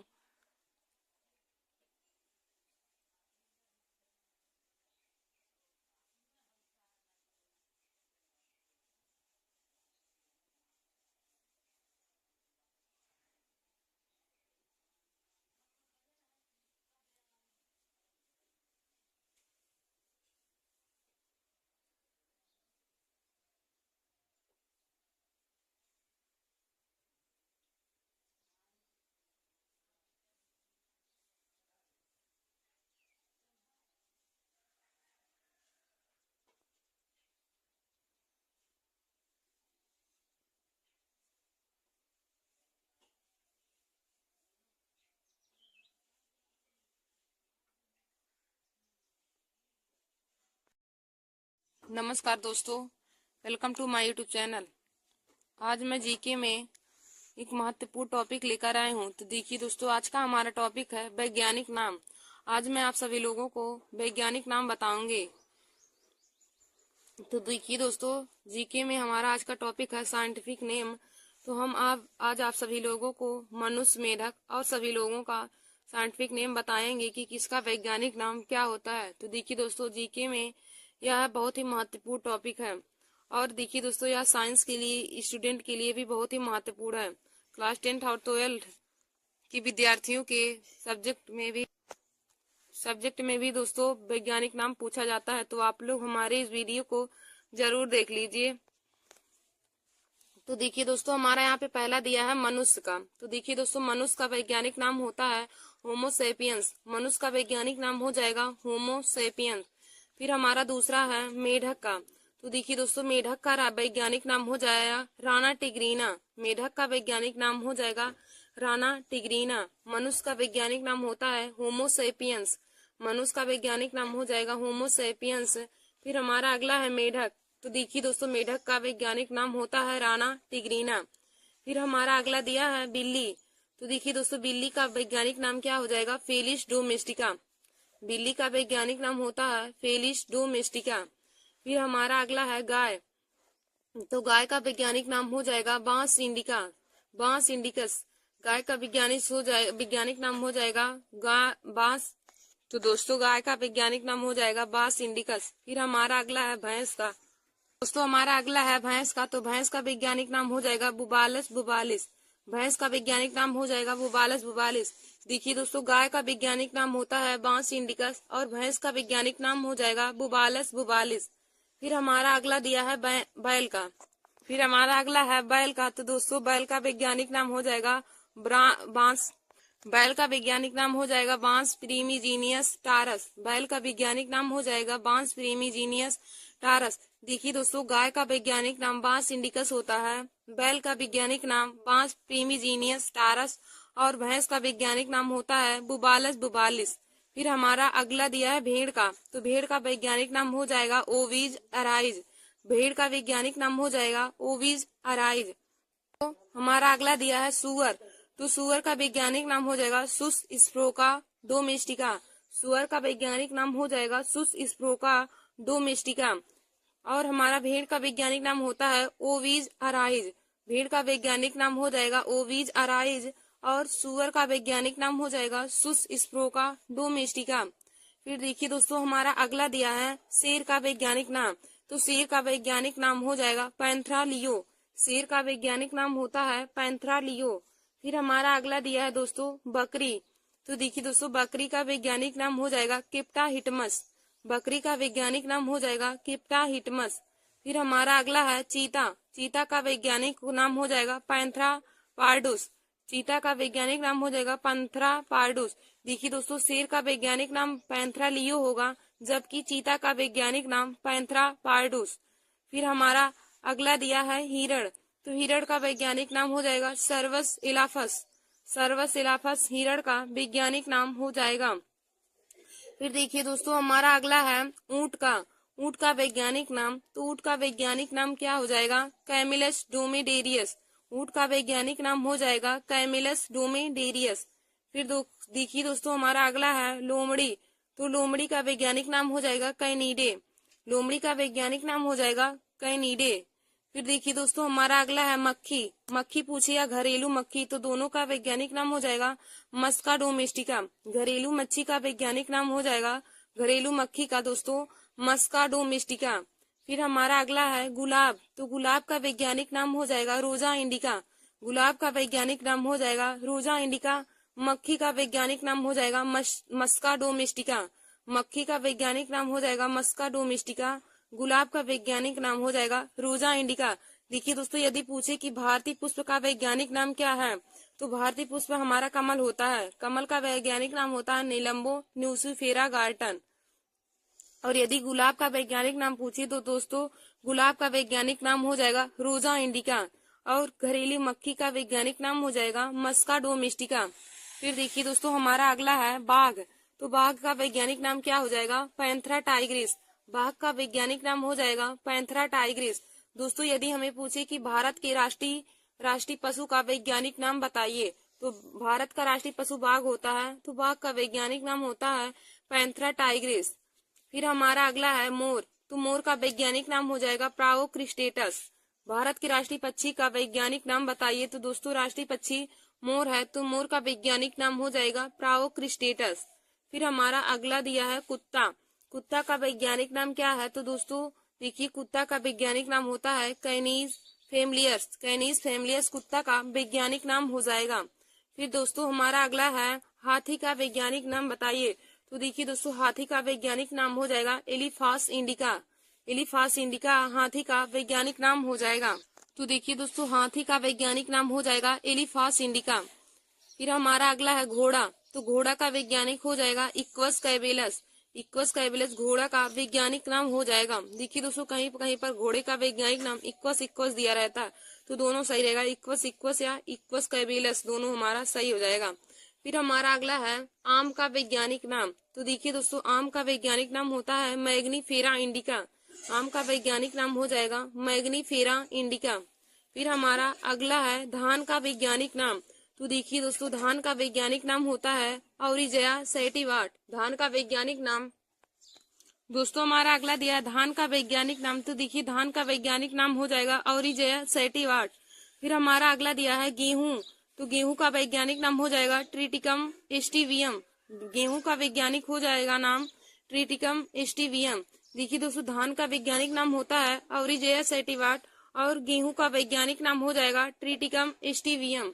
फिर हमारा अगला दिया है मटर। तो मटर का देखिए दोस्तों वैज्ञानिक नाम हो जाएगा फिसम सेटिवियम। फिजम सेटिवम मटर का वैज्ञानिक नाम हो जाएगा। देखिए दोस्तों यदि पूछे कि मेंडल ने प्रयोग के लिए सबसे पहले किस पौधे का प्रयोग किया था, तो मेंडल ने सबसे पहले प्रयोग मटर के पौधे पर किया था और मटर के पौधे का वैज्ञानिक नाम यानी कि मटर का वैज्ञानिक नाम हो जाएगा फिजम सेटिवियम। फिर हमारा अगला है सरसों। तो सरसों का वैज्ञानिक नाम हो जाएगा ब्रेसिका कंपेस्ट रीज। हमारा अगला है दोस्तों सरसों। तो सरसों का वैज्ञानिक नाम हो जाएगा ब्रेसिका कंपेस्ट रीज। फिर देखिए दोस्तों हमारा अगला है कमल। तो कमल का वैज्ञानिक नाम हो जाएगा नीलम्बो न्यूसिफेरा गार्टन। देखिए दोस्तों कमल का वैज्ञानिक नाम हो जाएगा नीलम्बो न्यूसिफेरा गार्टन। फिर हमारा अगला दिया है बरगद। तो बरगद का वैज्ञानिक नाम हो जाएगा फाइकस बेंथालेंसिस। बरगद का वैज्ञानिक नाम हो जाएगा फाइकस बेंथालेंसिस। फिर दोस्तों हमारा अगला है प्याज। तो प्याज का वैज्ञानिक नाम हो जाएगा आलियम सीपिया। प्याज का वैज्ञानिक नाम हो जाएगा आलियम सीपिया। देखिए दोस्तों फिर हमारा अगला दिया है मक्का। तो मक्का का वैज्ञानिक नाम हो जाएगा जिया मेज। मक्का का वैज्ञानिक नाम होता है जिया मेज। फिर हमारा अगला दिया है अंगूर। तो अंगूर का वैज्ञानिक नाम हो जाएगा वीटियम। तो दोस्तों देखिए हम आप लोगों को एक बार फिर से वैज्ञानिक नाम बता देते हैं। दोस्तों आप इसे अपनी कॉपी में जरूर नोट कर लीजिए। वैज्ञानिक नाम हर कंपटीशन की परीक्षाओं में भी पूछे जाते हैं और यह बायो वाले स्टूडेंट के लिए भी बहुत ही महत्वपूर्ण होता है। जो क्लास 11th और 12th में होते हैं उनके लिए भी उनकी सब्जेक्ट में भी दिया रहता है और वैज्ञानिक नाम पेपर में भी पूछा जाता है। तो देखिए दोस्तों हमारा पहला है मनुष्य का। तो मनुष्य का वैज्ञानिक नाम होता है होमो सेपियंस। मनुष्य का वैज्ञानिक नाम होता है होमो सेपियंस। फिर हमारा अगला है मेढक। तो मेढक का वैज्ञानिक नाम हो जाएगा राना टिग्रीना। मेढक का वैज्ञानिक नाम हो जाएगा राना टिग्रीना। फिर हमारा अगला है बिल्ली। तो देखिए दोस्तों बिल्ली का वैज्ञानिक नाम हो जाएगा फेलिस डोमेस्टिका। बिल्ली का वैज्ञानिक नाम हो जाएगा फेलिस डोमेस्टिका। फिर हमारा अगला है गाय, तो गाय का वैज्ञानिक नाम हो जाएगा बांस इंडिकस। गाय का वैज्ञानिक नाम हो जाएगा बांस इंडिकस। फिर हमारा अगला है भैंस, तो देखिए दोस्तों भैंस का वैज्ञानिक नाम हो जाएगा बुबालस बुबालिस। भैंस का वैज्ञानिक नाम हो जाएगा बुबालस बुबालिस। फिर हमारा अगला है बैल का, तो देखिए दोस्तों बैल का वैज्ञानिक नाम हो जाएगा बांस प्रीमिजीनियस टारस। बैल का वैज्ञानिक नाम हो जाएगा बांस प्रीमिजीनियस टारस।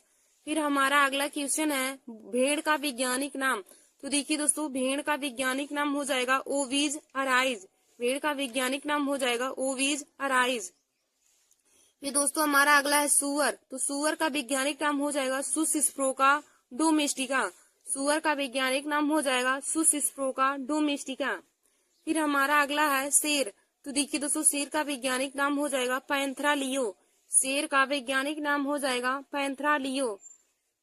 फिर हमारा अगला है बकरी, तो देखिए दोस्तों बकरी का वैज्ञानिक नाम हो जाएगा केप्टा हिटमस। बकरी का वैज्ञानिक नाम हो जाएगा केप्टा हिटमस। फिर हमारा अगला है चीता, तो चीता का वैज्ञानिक नाम हो जाएगा पैंथरा पाइडस। पैंथरा पार्डुस हमारा चीता का वैज्ञानिक नाम हो जाएगा। फिर हमारा अगला दिया है हिरण, तो हिरण का वैज्ञानिक नाम हो जाएगा सर्वस इलाफस। सर्वस इलाफस भेड़ का हिरण का वैज्ञानिक नाम हो जाएगा। फिर देखिए दोस्तों हमारा अगला है ऊंट, तो ऊंट का वैज्ञानिक नाम हो जाएगा कैमिलस डोमेडेरियस। ऊंट का वैज्ञानिक नाम हो जाएगा कैमिलस डोमेडेरियस। फिर दोस्तों हमारा अगला है लोमड़ी। अगला हमारा लोमड़ी है, तो लोमड़ी का वैज्ञानिक नाम हो जाएगा कैनीडे। लोमड़ी का वैज्ञानिक नाम हो जाएगा कैनीडे। फिर हमारा अगला है घरेलू मक्खी, तो देखिए दोस्तों घरेलू मक्खी का वैज्ञानिक नाम होता है मस्का डोमेस्टिका। घरेलू मक्खी का वैज्ञानिक नाम हो जाएगा मस्का डोमेस्टिका। फिर हमारा अगला है गुलाब, तो गुलाब का वैज्ञानिक नाम हो जाएगा रोजा इंडिका। गुलाब का वैज्ञानिक नाम हो जाएगा रोजा इंडिका। फिर देखिए दोस्तों हमारा अगला है बाघ, तो बाघ का वैज्ञानिक नाम हो जाएगा पैंथरा टाइग्रिस। बाघ का वैज्ञानिक नाम हो जाएगा पैंथरा टाइग्रिस। फिर हमारा अगला है मोर, तो मोर का वैज्ञानिक नाम हो जाएगा प्राओक्रिस्टेटस। मोर का वैज्ञानिक नाम होता है प्राओक्रिस्टेटस। फिर देखिए दोस्तों हमारा अगला दिया है कुत्ता, तो कुत्ता का वैज्ञानिक नाम हो जाएगा कैनिस फेमिलियर्स। कुत्ता का वैज्ञानिक नाम हो जाएगा कैनिस फेमिलियर्स। फिर दोस्तों हमारा अगला है हाथी, तो हाथी का वैज्ञानिक नाम हो जाएगा एलिफास इंडिका। हाथी का वैज्ञानिक नाम हो जाएगा एलिफास इंडिका। फिर हमारा अगला क्वेश्चन है घोड़ा, तो घोड़ा का वैज्ञानिक नाम हो जाएगा इक्वस कैवेलस। घोड़ा का वैज्ञानिक नाम हो जाएगा इक्वस कैवेलस।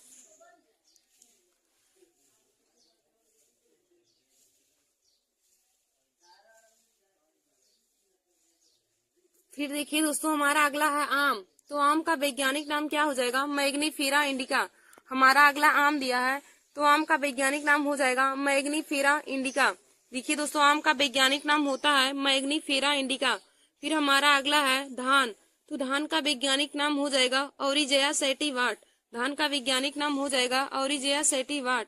फिर हमारा अगला है गेहूं, तो गेहूं का वैज्ञानिक नाम हो जाएगा ट्रिटिकम एस्टिवियम। गेहूं का वैज्ञानिक नाम हो जाएगा ट्रिटिकम एस्टिवियम।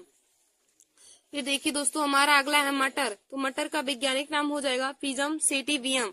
मटर का वैज्ञानिक नाम हो जाएगा पिजम सेटिवियम। फिर देखिए दोस्तों हमारा अगला है सरसों। हमारा अगला सरसों दिया है, तो सरसों का वैज्ञानिक नाम हो जाएगा ब्रेसिका कंपेस्ट्रीज। सरसों का वैज्ञानिक नाम हो जाएगा ब्रेसिका कंपेस्ट्रीज। फिर देखिए दोस्तों हमारा अगला है कमल, तो कमल का वैज्ञानिक नाम क्या हो जाएगा नीलम्बो न्यूसीफेरा गार्टन। कमल का वैज्ञानिक नाम हो जाएगा नीलम्बो न्यूसीफेरा गार्टन। देखिए दोस्तों यदि हमें पूछे कि भारत की राष्ट्रीय पुष्प का वैज्ञानिक नाम बताइए, तो भारत का राष्ट्रीय पुष्प कमल होता है, तो कमल का वैज्ञानिक नाम हम बताएंगे नीलम्बो न्यूसीफेरा गार्टन। फिर देखिए दोस्तों हमारा अगला दिया है बरगद, तो बरगद का वैज्ञानिक नाम क्या हो जाएगा फाइकस बेंथालेंसिस। बरगद का वैज्ञानिक नाम हो जाएगा फाइकस बेंथालेंसिस। यदि पूछे कि भारत के राष्ट्रीय वृक्ष का वैज्ञानिक नाम बताइए, तो भारत का राष्ट्रीय वृक्ष बरगद होता है और बरगद का वैज्ञानिक नाम हो जाएगा फाइकस बेंथालेंसिस। फिर दोस्तों हमारा अगला है प्याज। प्याज का वैज्ञानिक नाम, तो देखिए दोस्तों प्याज का वैज्ञानिक नाम आलियम सीपिया होता है। प्याज का वैज्ञानिक नाम होता है आलियम सीपिया। फिर हमारा अगला है मक्का, तो मक्का का वैज्ञानिक नाम हो जाएगा जिया मेज। मक्का का वैज्ञानिक नाम हो जाएगा दोस्तों जिया मेज। फिर हमारा अगला है और आज का लास्ट है अंगूर, तो अंगूर का वैज्ञानिक नाम वीटियम होता है। अंगूर का वैज्ञानिक नाम वीटियम होता है। धन्यवाद दोस्तों। देखिए आज हमने आप सभी लोगों को जीके में वैज्ञानिक नाम बताया है कि किस चीज का वैज्ञानिक नाम क्या होता है। तो दोस्तों आप लोग इसे अपनी कॉपी में जरूर याद कर लीजिए और इसे याद करके अपने कॉपी में जरूर लिख लीजिएगा। दोस्तों वैज्ञानिक नाम हर कंपटीशन की परीक्षाओं के साथ साथ क्लास 11th और 12th की बच्चों के लिए बहुत ही महत्वपूर्ण है। जो बायो लिए हैं उनकी सब्जेक्ट में वैज्ञानिक नाम रहता है और बोर्ड एग्जाम की परीक्षा में पूछा जाता है। तो दोस्तों आप लोग इसे कॉपी में नोट कर लीजिए और तैयार कर लीजिए। धन्यवाद दोस्तों। ऐसे ही महत्वपूर्ण वीडियो को पाने के लिए, जीके की ऐसे ही महत्वपूर्ण वीडियो को पाने के लिए और क्लास 10th और 12th के बोर्ड एग्जाम की परीक्षा की तैयारी के लिए आप सभी लोग हमारे YouTube channel Nancy Success classes को सब्सक्राइब कर लीजिए। अपने दोस्तों में शेयर करना ना भूलें। देखिए दोस्तों हमारे इस चैनल पर क्लास 10th और क्लास 12 के बच्चों की बोर्ड एग्जाम की परीक्षा की तैयारी कराई जाती है। तो आप लोग हमारे चैनल को जरूर सब्सक्राइब कर लीजिए ताकि आप तक हमारा वीडियो जरूर पहुंच जाए। धन्यवाद दोस्तों।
नमस्कार दोस्तों, welcome to my YouTube channel. आज मैं आप सभी लोगों के लिए जीके में महत्वपूर्ण क्वेश्चन लाए हूँ। तो देखिए दोस्तों आज का हमारा जीके में टॉपिक है कि हम आप लोगों को भारत के बारे में बताएंगे, जिसमें भारत के प्रधानमंत्री, राष्ट्रपति, भारत की राष्ट्रीय पक्षी, वृक्ष, राष्ट्रीय फल आदि सभी के बारे में, भारत के बारे में आप सभी लोगों को बताएंगे। तो देखिए दोस्तों आज का हमारा जो वीडियो है सभी कंपटीशन की परीक्षाओं के लिए बहुत ही महत्वपूर्ण है। जैसे एसएससी जीडी हुआ, CGL, UPP, RRB, NTPC, group D, railway और सभी कंपटीशन की परीक्षाओं के लिए बहुत ही महत्वपूर्ण है। तो देखिए दोस्तों आज मैं आप सभी लोगों को जीके में 30 क्वेश्चन बताऊंगी, तो आप लोग इसे अपनी कॉपी में जरूर नोट कर लीजिएगा। तो देखिए दोस्तों हमारा पहला क्वेश्चन है कि भारत के प्रथम पुरुष राष्ट्र प्रधानमंत्री कौन थे। भारत के प्रथम पुरुष प्रधानमंत्री कौन थे। तो देखिए दोस्तों भारत के प्रथम प्रधानमंत्री पुरुष पंडित जवाहरलाल नेहरू थे। भारत के प्रथम पुरुष प्रधानमंत्री पंडित जवाहरलाल नेहरू थे। तो देखिए दोस्तों भारत के प्रथम पुरुष प्रधानमंत्री पंडित जवाहरलाल नेहरू थे। और यदि पूछे कि भारत की प्रथम महिला प्रधानमंत्री कौन थी, तो आप बताएंगे भारत की प्रथम महिला प्रधानमंत्री श्रीमती इंदिरा गांधी थी। भारत की प्रथम पुरुष प्रधानमंत्री पंडित जवाहरलाल नेहरू और भारत की प्रथम महिला प्रधानमंत्री श्रीमती इंदिरा गांधी थी। और देखिए दोस्तों फिर हमारा अगला क्वेश्चन है कि भारत के प्रथम पुरुष मुस्लिम राष्ट्रपति कौन थे। भारत के प्रथम पुरुष मुस्लिम राष्ट्रपति कौन थे। तो देखिए दोस्तों भारत के प्रथम पुरुष मुस्लिम राष्ट्रपति डॉक्टर जाकिर हुसैन थे। डॉक्टर जाकिर हुसैन भारत के प्रथम पुरुष मुस्लिम राष्ट्रपति थे। फिर हमारा अगला क्वेश्चन दिया है कि भारत के प्रथम पुरुष राष्ट्रपति कौन थे। भारत के प्रथम पुरुष राष्ट्रपति कौन थे? तो देखिए दोस्तों, भारत के प्रथम पुरुष राष्ट्रपति डॉक्टर राजेंद्र प्रसाद थे। भारत के प्रथम पुरुष राष्ट्रपति डॉक्टर राजेंद्र प्रसाद थे। तो देखिए दोस्तों, भारत के प्रथम पुरुष राष्ट्रपति डॉक्टर राजेंद्र प्रसाद हैं। और यदि पूछे कि भारत के प्रथम पुरुष राष्ट्रपति डॉक्टर राजेंद्र प्रसाद, यानी कि पूछे कि डॉक्टर राजेंद्र प्रसाद भारत के प्रथम राष्ट्रपति कब बने, तो दोस्तों डॉक्टर राजेंद्र प्रसाद भारत के प्रथम राष्ट्रपति 24 जनवरी 1950 ईस्वी को बने थे। डॉक्टर राजेंद्र प्रसाद भारत के प्रथम राष्ट्रपति 24 जनवरी 1950 ईस्वी को बने थे। और यदि पूछे कि भारत की प्रथम महिला राष्ट्रपति कौन थी, तो आप लोग बताएंगे कि भारत की प्रथम महिला राष्ट्रपति श्रीमती प्रणब मुखर्जी थे। प्रणब मुखर्जी। दोस्तों, भारत की प्रथम महिला राष्ट्रपति होंगी प्रतिभा देवी सिंह पाटिल। हम गलती से बोल दिए प्रणब मुखर्जी, तो रहेगा भारत की प्रथम महिला राष्ट्रपति श्रीमती प्रतिभा देवी सिंह पाटिल हो जाएगा। फिर हमारा अगला क्वेश्चन है, और देखिए दोस्तों, यदि पूछे कि भारत के प्रथम पुरुष राष्ट्रपति, तो भारत के प्रथम पुरुष राष्ट्रपति डॉक्टर राजेंद्र प्रसाद थे। और पूछे कि भारत के प्रथम मुस्लिम राष्ट्रपति, तो प्रथम मुस्लिम राष्ट्रपति डॉक्टर जाकिर हुसैन थे। भारत के प्रथम मुस्लिम राष्ट्रपति डॉक्टर जाकिर हुसैन थे। और भारत के प्रथम पुरुष राष्ट्रपति डॉक्टर राजेंद्र प्रसाद थे। और पूछे यदि कि डॉक्टर राजेंद्र प्रसाद भारत के राष्ट्रपति कब बने, तो 24 जनवरी 1950 ईस्वी को डॉक्टर राजेंद्र प्रसाद भारत के राष्ट्रपति बने। तो आप लोग यहाँ पे लिख लीजिए 24 जनवरी 1950 ईस्वी को। 24 जनवरी 1950 ईस्वी को डॉक्टर राजेंद्र प्रसाद भारत के प्रथम राष्ट्रपति बने थे। और भारत के प्रथम मुस्लिम राष्ट्रपति डॉक्टर जाकिर हुसैन थे। फिर देखिए दोस्तों, यदि पूछे कि भारत का राष्ट्रपति बनने के लिए उम्र कितनी होनी चाहिए, भारत का राष्ट्रपति बनने के लिए उम्र कितनी वर्ष होनी चाहिए, तो दोस्तों भारत का राष्ट्रपति बनने के लिए उम्र 35 वर्ष होना चाहिए। और यदि पूछे कि भारत का प्रधानमंत्री बनने के लिए उम्र कितनी वर्ष होना चाहिए, तो भारत का प्रधानमंत्री बनने के लिए उम्र 25 वर्ष होना चाहिए। और भारत का राष्ट्रपति बनने के लिए उम्र 35 वर्ष होना चाहिए। और यदि पूछे कि भारत के राष्ट्रपति के बारे में किस आर्टिकल में वर्णन किया गया है, तो देखिए दोस्तों, भारत के राष्ट्रपति के बारे में आर्टिकल 52 में वर्णन किया गया है। और यदि पूछे कि किस व्यक्ति के गाड़ी पर प्लेट नंबर नहीं होता, तो देखिए दोस्तों, राष्ट्रपति को ना ही कभी फांसी की सजा दी जाती है, ना ही इसकी गाड़ी पर नंबर होता है। फिर हमारा अगला क्वेश्चन है कि भारत के प्रथम पुरुष गृह मंत्री कौन थे। भारत के प्रथम पुरुष गृह मंत्री कौन थे, तो देखिए दोस्तों, भारत के प्रथम पुरुष गृह मंत्री सरदार वल्लभ भाई पटेल थे। सरदार वल्लभ भाई पटेल भारत के प्रथम गृह मंत्री थे। भारत के प्रथम गृह मंत्री सरदार वल्लभ भाई पटेल थे। फिर हमारा अगला क्वेश्चन दिया है, भारत की प्रथम महिला प्रधानमंत्री कौन थी। भारत की प्रथम महिला प्रधानमंत्री कौन थी, तो देखिए दोस्तों, भारत की प्रथम महिला प्रधानमंत्री श्रीमती इंदिरा गांधी थी। भारत की प्रथम महिला प्रधानमंत्री श्रीमती इंदिरा गांधी थी। फिर हमारा अगला क्वेश्चन दिया है कि भारत की प्रथम महिला राष्ट्रपति कौन थी। भारत की प्रथम महिला राष्ट्रपति कौन थी, तो देखिए दोस्तों, भारत की प्रथम महिला राष्ट्रपति प्रतिभा देवी सिंह पाटिल थी। भारत की प्रथम महिला राष्ट्रपति प्रतिभा देवी सिंह पाटिल थी। फिर हमारा अगला क्वेश्चन है कि भारत की प्रथम महिला मुख्यमंत्री कौन थी। भारत की प्रथम महिला मुख्यमंत्री कौन थी, तो दोस्तों, भारत की प्रथम महिला मुख्यमंत्री सुचेता कृपलानी थी। सुचेता कृपलानी भारत की प्रथम महिला मुख्यमंत्री थी। फिर हमारा अगला क्वेश्चन है कि भारत की प्रथम महिला राज्यपाल कौन थी। भारत की प्रथम महिला राज्यपाल कौन थी, तो दोस्तों, सरोजिनी नायडू भारत की प्रथम महिला राज्यपाल थी।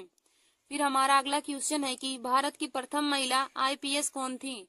भारत की प्रथम महिला आईपीएस कौन थी, तो दोस्तों, भारत की प्रथम महिला आईपीएस किरण बेदी थी। भारत की प्रथम महिला आईपीएस किरण बेदी थी। और दोस्तों, यदि आईपीएस का फुल फॉर्म पूछे तो इसका फुल फॉर्म हो जाएगा इंडियन पुलिस सर्विस। आईपीएस का फुल फॉर्म हो जाएगा इंडियन पुलिस सर्विस। तो भारत की प्रथम महिला इंडियन पुलिस सर्विस यानी कि आईएएस किरण बेदी थी। फिर हमारा अगला क्वेश्चन है कि भारत की प्रथम महिला अंतरिक्ष यात्री कौन थी।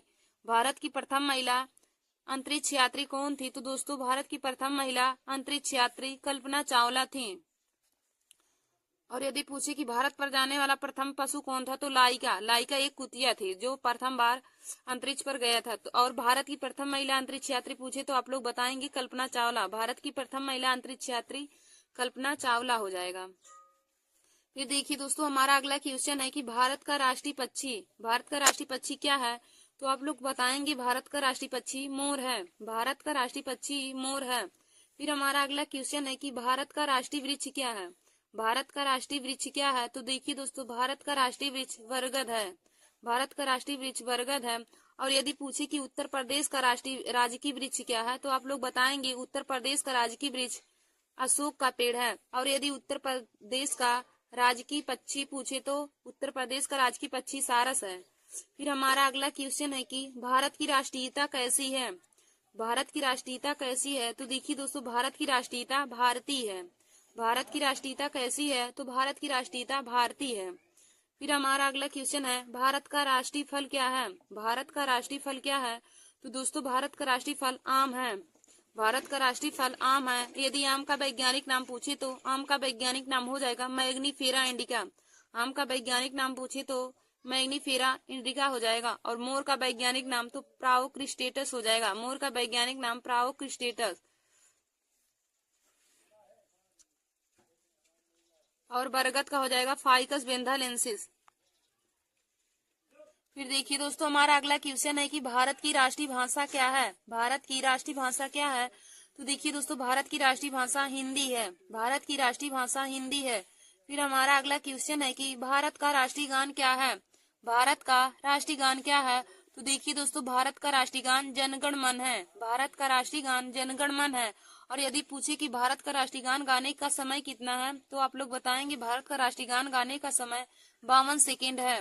भारत का राष्ट्रीय गान गाने का समय 52 सेकेंड है। और भारत का राष्ट्रीय गान जनगण मन है। और जनगण मन को लिखने वाले रविन्द्रनाथ टैगोर हैं।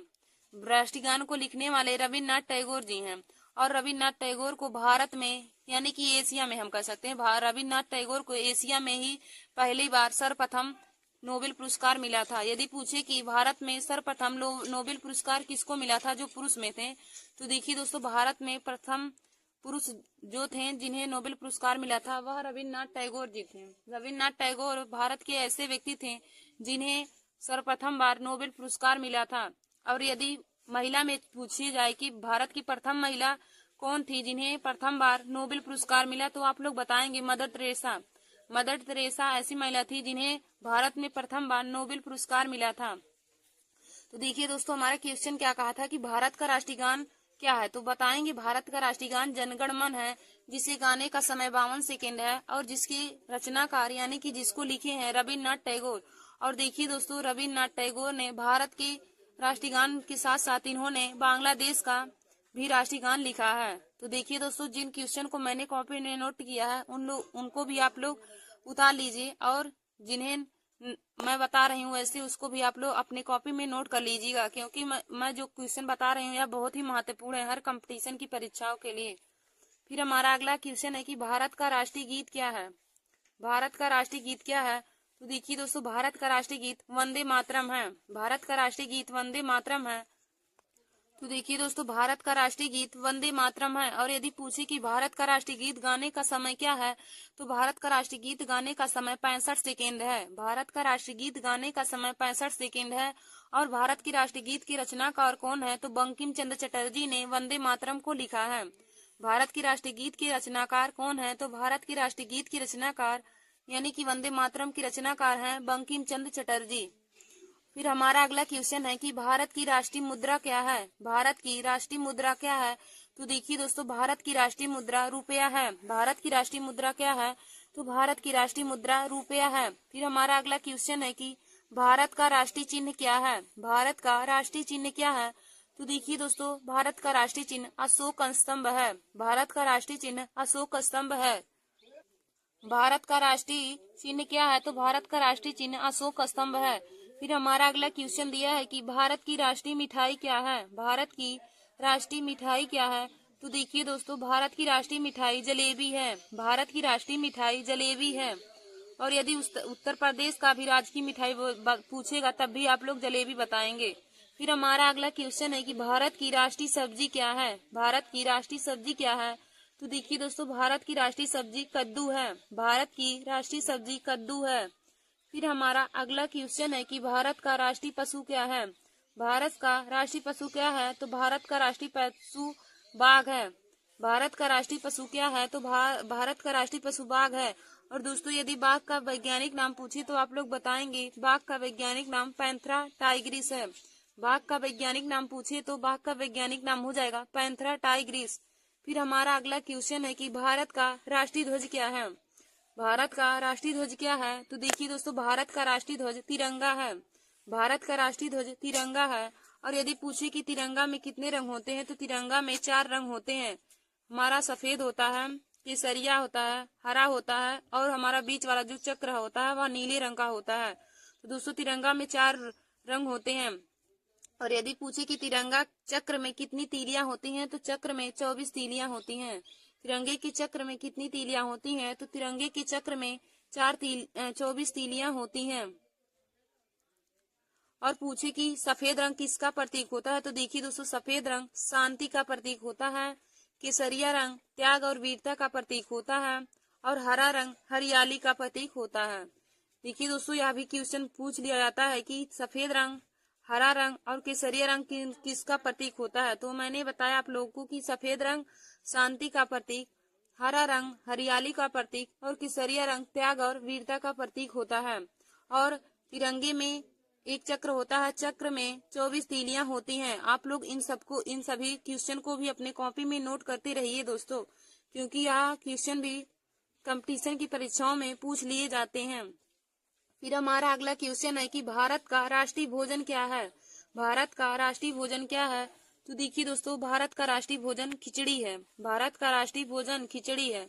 फिर हमारा अगला क्वेश्चन है कि भारत का राष्ट्रीय पर्व क्या है। भारत का राष्ट्रीय पर्व क्या है। तो देखिए दोस्तों, भारत का राष्ट्रीय पर्व 15 अगस्त, 26 जनवरी और 2 अक्टूबर है। भारत का राष्ट्रीय पर्व 15 अगस्त, 26 जनवरी और 2 अक्टूबर है। देखिए दोस्तों, 15 अगस्त को हम स्वतंत्रता दिवस के रूप में मनाते हैं, क्योंकि इसी दिन हमारा देश भारत 15 अगस्त 1947 ईस्वी को आजाद हुआ था। तो 15 अगस्त स्वतंत्रता दिवस के रूप में मनाया जाता है। और 26 जनवरी गणतंत्र दिवस के रूप में मनाया जाता है। 26 जनवरी गणतंत्र दिवस के रूप में मनाया जाता है। और देखिए दोस्तों, 26 जनवरी 1950 ईस्वी को ही भारत का संविधान लागू हुआ था। 26 जनवरी 1950 ईस्वी को भारत देश का संविधान लागू हुआ था। और 2 अक्टूबर है, 2 अक्टूबर महात्मा गांधी जी की जयंती के रूप में मनाया जाता है। तो भारत का राष्ट्रीय पर्व हो जाएगा 15 अगस्त, 26 जनवरी और 2 अक्टूबर। तो 15 अगस्त को स्वतंत्रता दिवस के रूप में मनाया जाता है, और 26 जनवरी को गणतंत्र दिवस के रूप में, और 2 अक्टूबर को गांधी जयंती के उपलक्ष्य में मनाया जाता है। और देखिए दोस्तों, यदि क्वेश्चन पूछे कि 15 अगस्त के दिन लाल किले पर झंडा कौन फहराता है। तो देखिए दोस्तों, 15 अगस्त के दिन लाल किले पर झंडा राष्ट्रपति प्रधानमंत्री फहराते हैं। और 26 जनवरी के दिन लाल किले पर झंडा कौन फहराता है। तो 26 जनवरी के दिन लाल किले पर झंडा राष्ट्रपति फहराते हैं। तो 15 अगस्त को लाल किले पर झंडा प्रधानमंत्री फहराते हैं, और 26 जनवरी के दिन लाल किले पर झंडा राष्ट्रपति फहराते हैं। तो दोस्तों, आप लोग इन सभी क्वेश्चन को भी अपने कॉपी में नोट करते रहिए। फिर हमारा अगला क्वेश्चन है कि भारत का राष्ट्रीय संवत क्या है। भारत का राष्ट्रीय संवत क्या है। तो देखिए दोस्तों, भारत का राष्ट्रीय संवत शंख संवत है। भारत का राष्ट्रीय संवत शंख संवत है। फिर हमारा अगला क्वेश्चन है कि भारत का राष्ट्रीय पुष्प क्या है। भारत का राष्ट्रीय पुष्प क्या है। तो भारत का राष्ट्रीय पुष्प कमल हो जाएगा। भारत का राष्ट्रीय पुष्प कमल हो जाएगा। और दोस्तों, यदि कमल का वैज्ञानिक नाम पूछे तो कमल का वैज्ञानिक नाम हो जाएगा नेलम्बो न्यूसीफेरा गार्टन। कमल का वैज्ञानिक नाम हो जाएगा नेलम्बो न्यूसीफेरा गार्टन। फिर हमारा अगला क्वेश्चन है कि भारत के राष्ट्रीय गान गाने का समय कितना है।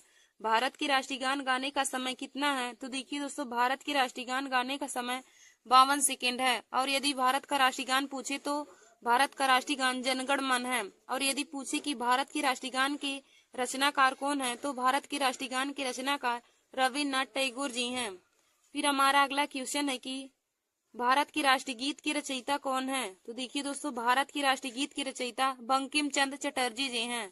भारत के राष्ट्रीय गीत की रचयिता बंकिम चंद्र चटर्जी हैं। और यदि पूछे कि भारत का राष्ट्रीय गीत क्या है, तो भारत का राष्ट्रीय गीत वंदे मातरम है, जिसको लिखे हैं बंकिम चंद्र चटर्जी जी ने। और यदि पूछे कि भारत का राष्ट्रीय गीत गाने का समय कितना है, तो भारत के राष्ट्रीय गीत गाने का समय 65 सेकेंड है। तो देखिए दोस्तों, आज मैंने आप सभी लोगों को जीके में महत्वपूर्ण क्वेश्चन कराए हैं, तो आप लोग इन्हें अपनी कॉपी में नोट कर लीजिएगा। धन्यवाद दोस्तों। नमस्कार दोस्तों, welcome to my YouTube channel. आज मैं आप सभी लोगों के लिए जीके में एक महत्वपूर्ण टॉपिक लेकर आई हूँ। तो आज का हमारा टॉपिक है कि गंगा नदी के किनारे बसे प्रमुख नगर। गंगा नदी के किनारे बसे प्रमुख नगर कौन कौन से हैं, आज मैं आप सभी लोगों को उनको ट्रिक की सहायता से बताऊंगी। तो देखिए दोस्तों, हमारा आज का टॉपिक है कि गंगा नदी के किनारे बसे प्रमुख नगर। देखिए दोस्तों, आज का जो यह हमारा वीडियो है, यह जीके के लिए बहुत ही महत्वपूर्ण है। और देखिए दोस्तों, यह एसएससी जीडी है, सीजीएल, यूपीपी है और सभी कंपटीशन की परीक्षाओं के लिए बहुत ही महत्वपूर्ण है। तो हमारा आज का टॉपिक है कि गंगा नदी के किनारे बसे प्रमुख नगर। तो देखिए दोस्तों, हमारा टॉपिक है गंगा नदी के किनारे बसे प्रमुख नगर। आज हम आप लोगों को बताएंगे कि गंगा नदी के किनारे कौन कौन से नगर बसे हुए हैं, यानी कि शहर कौन कौन से बसे हुए हैं। तो उनको मैं आप सभी लोगों को ट्रिक की सहायता से बताऊंगी। तो देखिए दोस्तों, हमारा ट्रिक क्या है कि काना बाप हवाई वेग से भागा। हमारा ट्रिक है काना बाप हवाई वेग से भागा। अब देखिए दोस्तों, काना में का से हो जाएगा कानपुर, काना में कान से हो जाएगा कानपुर। फिर देखिए दोस्तों, बाप में बा से हो जाएगा बक्सर, बाप में बा से हो जाएगा बक्सर। फिर पा से हो जाएगा पटना, बाप में बा से हो जाएगा बक्सर और पा से हो जाएगा पटना। फिर देखिए दोस्तों, हमारा अगला है हवाई में हा से हो जाएगा हरिद्वार, हवाई में हा से हो जाएगा हरिद्वार और वा से हो जाएगा वाराणसी। हवाई में हा से हो जाएगा हरिद्वार और वा से हो जाएगा वाराणसी। और देखिए दोस्तों, ई से हो जाएगा इलाहाबाद।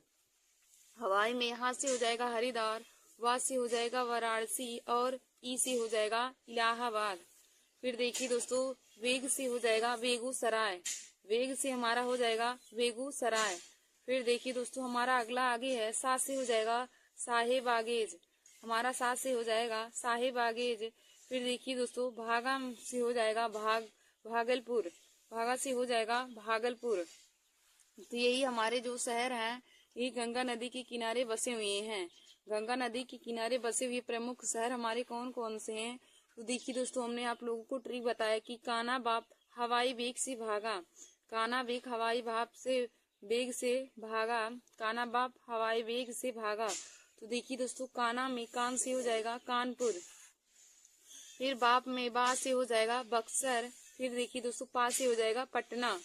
फिर हवाई में हा से हो जाएगा हरिद्वार, हवाई में हा से हो जाएगा हरिद्वार और वा से हो जाएगा वाराणसी, वा से हो जाएगा वाराणसी। और देखिए दोस्तों, ई से हो जाएगा इलाहाबाद, ई से हो जाएगा इलाहाबाद और वेग से हो जाएगा बेगूसराय, वेग से हो जाएगा दोस्तों बेगूसराय और सा से हो जाएगा साहेबवागेज। फिर हमारा अगला है भागा से हो जाएगा भागलपुर। तो देखिए दोस्तों, गंगा नदी के किनारे बसे प्रमुख शहर कौन कौन से हैं। तो हमारा है कानपुर, कानपुर, बक्सर, पटना, हरिद्वार, वाराणसी, इलाहाबाद, बेगूसराय, साहिबागेज, भागलपुर, साहिबागेज और भागलपुर। यह हमारे प्रमुख शहर हैं जो गंगा नदी के किनारे बसे हुए हैं, जो गंगा नदी के किनारे बसे हुए हैं। तो यह हमारा प्रमुख शहर है। दोस्तों, आगे मैं आप सभी लोगों को बताऊंगी। हमारा अगला टॉपिक है आज का अरब सागर में गिरने वाली प्रमुख नदियां।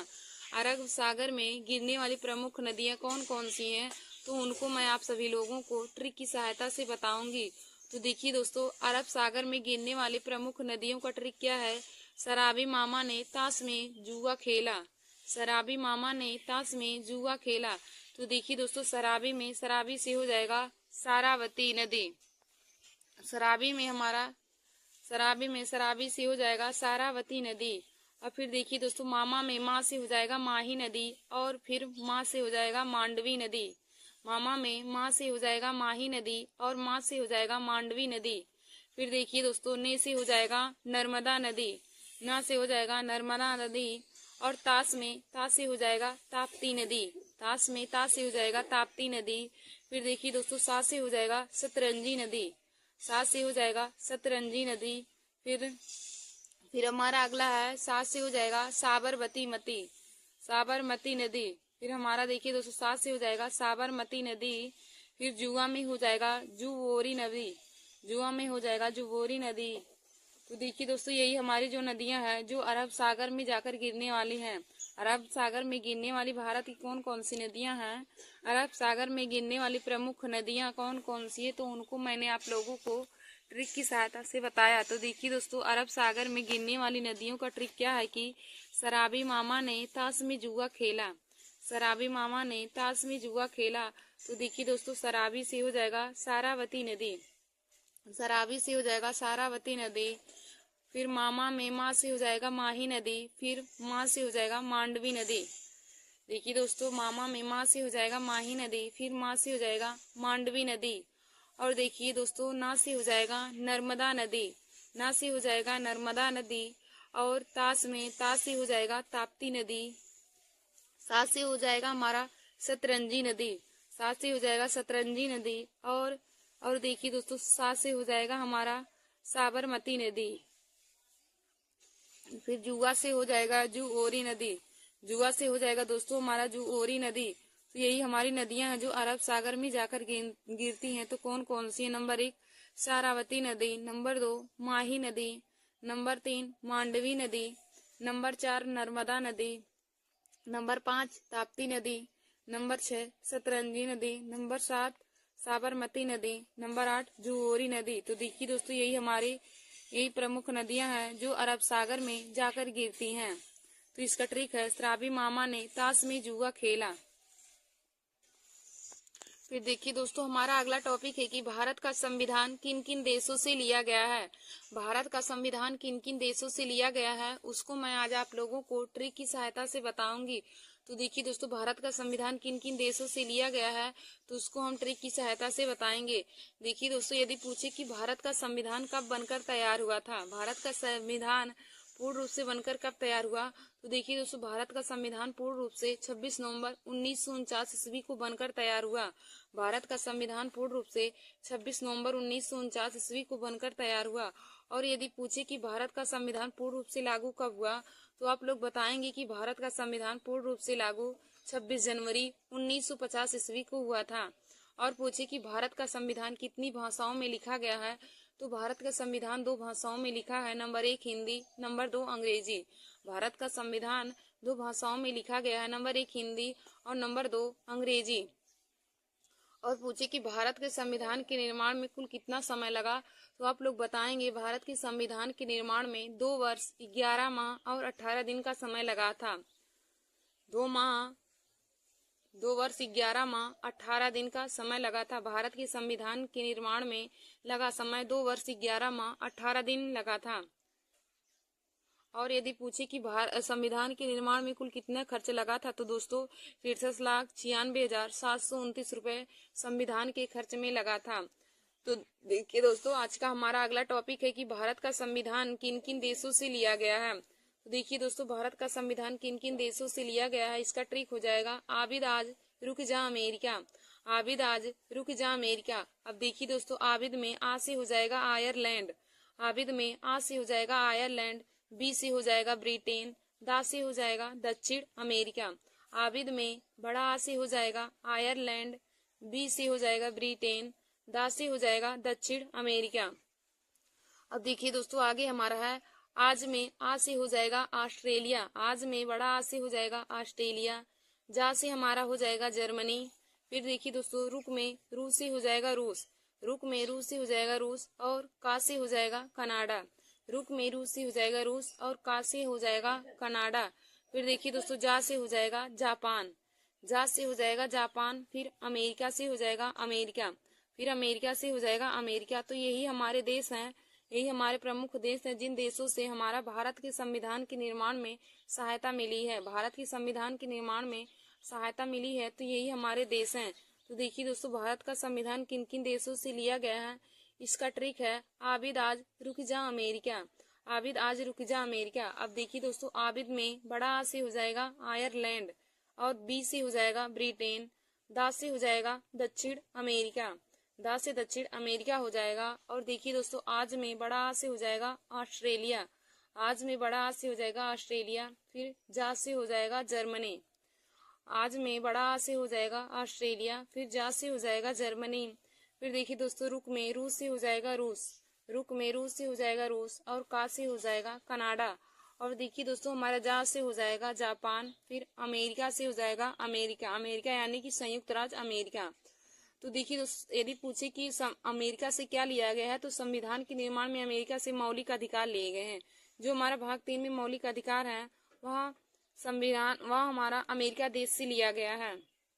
संविधान में मौलिक अधिकार अमेरिका से लिए गए हैं। और आयरलैंड से दोस्तों राज्य के नीति निदेशक तत्व यानी कि जो भाग 4 हमारा है राज्य के नीति निदेशक तत्व, नीति निदेशक सिद्धांत है, वह हमारा आयरलैंड देश से लिया गया है। राज्य के नीति निदेशक सिद्धांत हमारा आयरलैंड देश से लिया गया है। और अमेरिका से मौलिक अधिकार लिए गए हैं, अमेरिका से मौलिक अधिकार लिए गए हैं। धन्यवाद दोस्तों। ऐसे ही वीडियो को देखने के लिए और जीके के ऐसे ही इंटरेस्टिंग ट्रिक को पाने के लिए आप सभी लोग हमारे YouTube channel Nancy Success classes को सब्सक्राइब कर लीजिए और अपने दोस्तों में शेयर करना ना भूलें। धन्यवाद दोस्तों।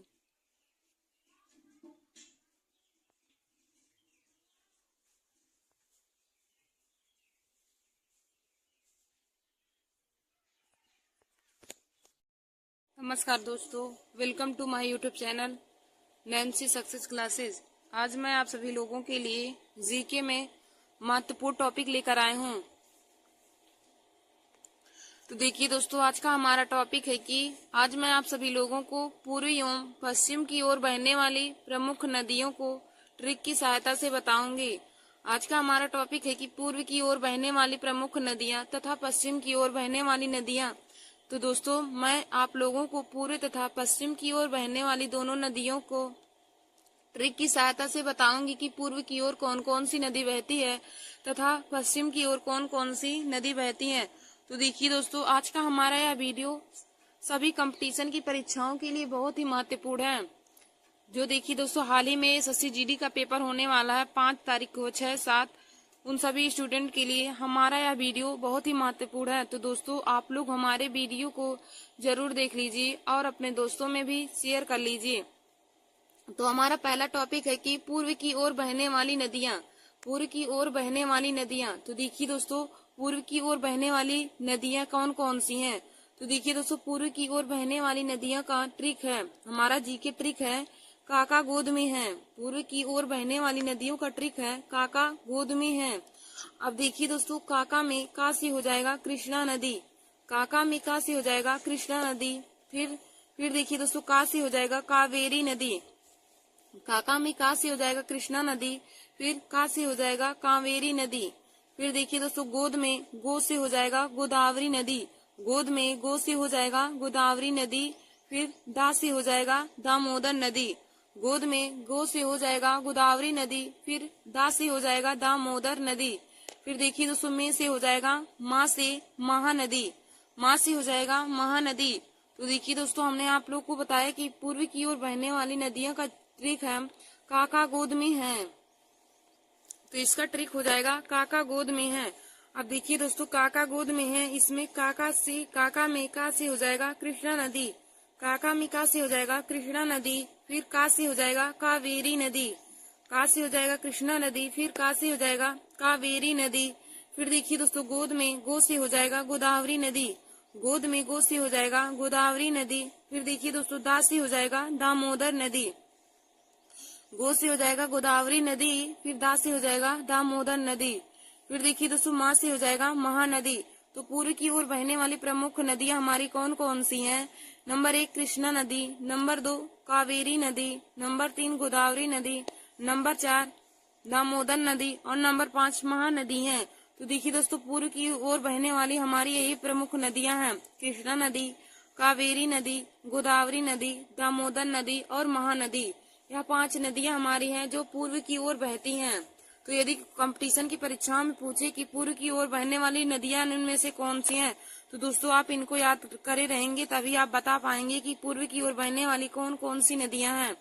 देखिए दोस्तों, पूर्व की ओर बहने वाली नदियों का ट्रिक हमने आप लोगों को बताया। तो पूर्व की ओर बहने वाली नदियों का ट्रिक हो जाएगा काका गोद में है, काका गोद में है पूर्व की ओर बहने वाली नदियों का ट्रिक है। और देखिए दोस्तों, इसमें कौन कौन सी नदियां हैं, कृष्णा नदी, कावेरी नदी, गोदावरी नदी, दामोदर नदी और महानदी हमारी पूर्व की ओर बहने वाली प्रमुख नदियां हैं। फिर देखिए दोस्तों, अगला हमारा टॉपिक है कि पश्चिम की ओर बहने वाली नदियां। हमारा अगला टॉपिक है पश्चिम की ओर बहने वाली नदियां। तो देखिए दोस्तों, पश्चिम की ओर बहने वाली नदियों का जीके ट्रिक क्या है, नाश्ते में लो घी, नाश्ते में लो घी हमारी पश्चिम की ओर बहने वाली नदियों का ट्रिक है। अब देखिए दोस्तों, नाश्ते में ना से हो जाएगा नर्मदा नदी, नाश्ते में ना से हो जाएगा नर्मदा नदी, फिर सा से हो जाएगा साबरमती नदी, नाश्ते में ना से हो जाएगा नर्मदा नदी, सा से हो जाएगा साबरमती नदी। फिर देखिए दोस्तों, ता से हो जाएगा ताप्ती नदी, ता से हमारा हो जाएगा ताप्ती नदी। फिर माँ से हो जाएगा माही नदी, माँ से हो जाएगा माही नदी। अब देखिए दोस्तों, लो में ला से हो जाएगा लूनी नदी, लूनी नदी। फिर घा से हो जाएगा घग्गर नदी, ला से हो जाएगा लूनी नदी और घा से हो जाएगा घग्गर नदी। तो देखिए दोस्तों, नाश्ते में लो घी, नाश्ते में लो घी, तो ना से हो जाएगा नाश्ते में ना से हो जाएगा नर्मदा नदी, नाश्ते में ना से हो जाएगा नर्मदा नदी। फिर सा से हो जाएगा साबरमती नदी, नाश्ते में ना से हो जाएगा नर्मदा नदी, सा से हो जाएगा साबरमती नदी। फिर देखिए दोस्तों, ता से हो जाएगा ताप्ती नदी, ता से हो जाएगा ताप्ती नदी। फिर माँ से हो जाएगा माही नदी, माँ से हो जाएगा माही नदी। फिर देखिए दोस्तों, ला से हो जाएगा लूनी नदी, ला से हो जाएगा लूनी नदी। फिर घा से हो जाएगा घग्गर नदी। तो हमारी पश्चिम की ओर बहने वाली कौन कौन सी नदियां हैं, पश्चिम की ओर बहने वाली नदियां हैं नर्मदा नदी, साबरमती नदी, ताप्ती नदी, माही नदी, लूनी नदी और घग्गर नदी। तो पूर्व एवं पश्चिम की ओर बहने वाली नदियों को हमने आप लोगों को ट्रिक की सहायता से बताया। तो देखिए दोस्तों, पश्चिम की ओर बहने वाली नदियों का ट्रिक क्या हो जाएगा, जीके ट्रिक हमारा है पश्चिम की ओर बहने वाली नदियों का जीके ट्रिक है नाश्ते में लो घी, नाश्ते में लो घी। तो देखिए दोस्तों, नाश्ते में ना से हो जाएगा नर्मदा नदी, फिर सा से हो जाएगा साबरमती नदी, ता से हो जाएगा ताप्ती नदी, फिर माँ से हो जाएगा माही नदी, फिर ला से हो जाएगा लूनी नदी, फिर घा से हो जाएगा घग्गर नदी। तो पश्चिम की ओर बहने वाली नदियों का ट्रिक है नाश्ते में लो घी। और देखिए दोस्तों, हमने आप सभी लोगों को पूर्व की ओर बहने वाली नदियों का भी ट्रिक बताया। तो पूर्व की ओर बहने वाली नदियों का ट्रिक है काका गोद में है, पूर्व की ओर बहने वाली नदियों का ट्रिक है काका गोद में है। और पश्चिम की ओर बहने वाली नदियों का ट्रिक है नाश्ते में लो घी। तो दोस्तों, आशा करती हूँ कि आप लोगों को दोनों नदियों का ट्रिक पता चल गया होगा। पूर्व की ओर बहने वाली प्रमुख नदियां, तो इसका जीके ट्रिक है काका गोद में है। और पश्चिम की ओर बहने वाली नदियों का ट्रिक है नाश्ते में लो घी।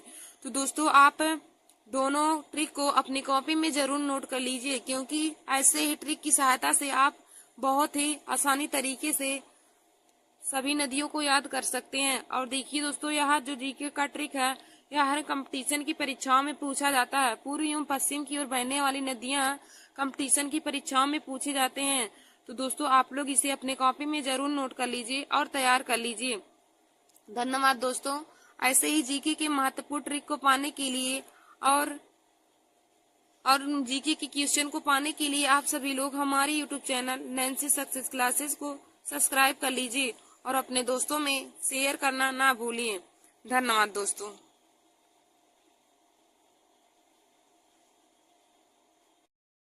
नमस्कार दोस्तों, welcome to my YouTube channel. आज मैं जीके में आप सभी लोगों के लिए एक महत्वपूर्ण टॉपिक लेकर आई हूँ। तो दोस्तों, आज का हमारा टॉपिक है भारत की 7 बहनें। आज मैं आप सभी लोगों को भारत की 7 बहनें को ट्रिक की सहायता से बताऊंगी। देखिए दोस्तों, आप लोगों का जो एग्जाम है एसएससी जीडी है, एसएससी जीडी का पेपर 5, 6, 7 इन्हीं तारीखों में होने वाला। तो उनके लिए भी यह वीडियो बहुत ही महत्वपूर्ण है। तो एसएससी जीडी हुआ, सीजीएल हुआ, ग्रुप डी हुआ, आरआरबी, एनटीपीसी, यूपीपी है, सभी कंपटीशन की परीक्षाओं के लिए यह बहुत ही महत्वपूर्ण हमारा वीडियो है। तो दोस्तों, आप लोग हमारे इस वीडियो को जरूर देख लीजिए और अपने दोस्तों में भी शेयर कर लीजिए। देखिए दोस्तों, जीके के जो ट्रिक होते हैं आप उनकी सहायता से बहुत ही आसानी से किसी भी चीज को याद कर सकते हैं। तो आज हम आप सभी लोगों को बताएंगे कि भारत की 7 बहनों को आप ट्रिक की सहायता से कैसे याद कर सकते हैं। भारत की 7 बहनों को ट्रिक की सहायता से आप कैसे याद कर सकते हैं। तो दोस्तों हमारा ट्रिक है एटीएम आना मम्मी। भारत की 7 बहनें का ट्रिक है एटीएम आना मम्मी। तो देखिए दोस्तों, एटीएम में ए से हो जाएगा असम, एटीएम में ए से हो जाएगा असम, और टी से हो जाएगा त्रिपुरा, और यम से हो जाएगा मेघालय। देखिए दोस्तों, एटीएम में ए से हो जाएगा असम, टी से हो जाएगा त्रिपुरा, यम से हो जाएगा मेघालय। और देखिए दोस्तों, आना में बड़ा आ से हो जाएगा अरुणाचल प्रदेश, आना में आ से हो जाएगा अरुणाचल प्रदेश, और ना से हो जाएगा नागालैंड। आना में आ से हो जाएगा अरुणाचल प्रदेश, ना से हो जाएगा नागालैंड। फिर देखिए दोस्तों, मम्मी में माँ से हो जाएगा मिजोरम, और माँ से हो जाएगा मणिपुर।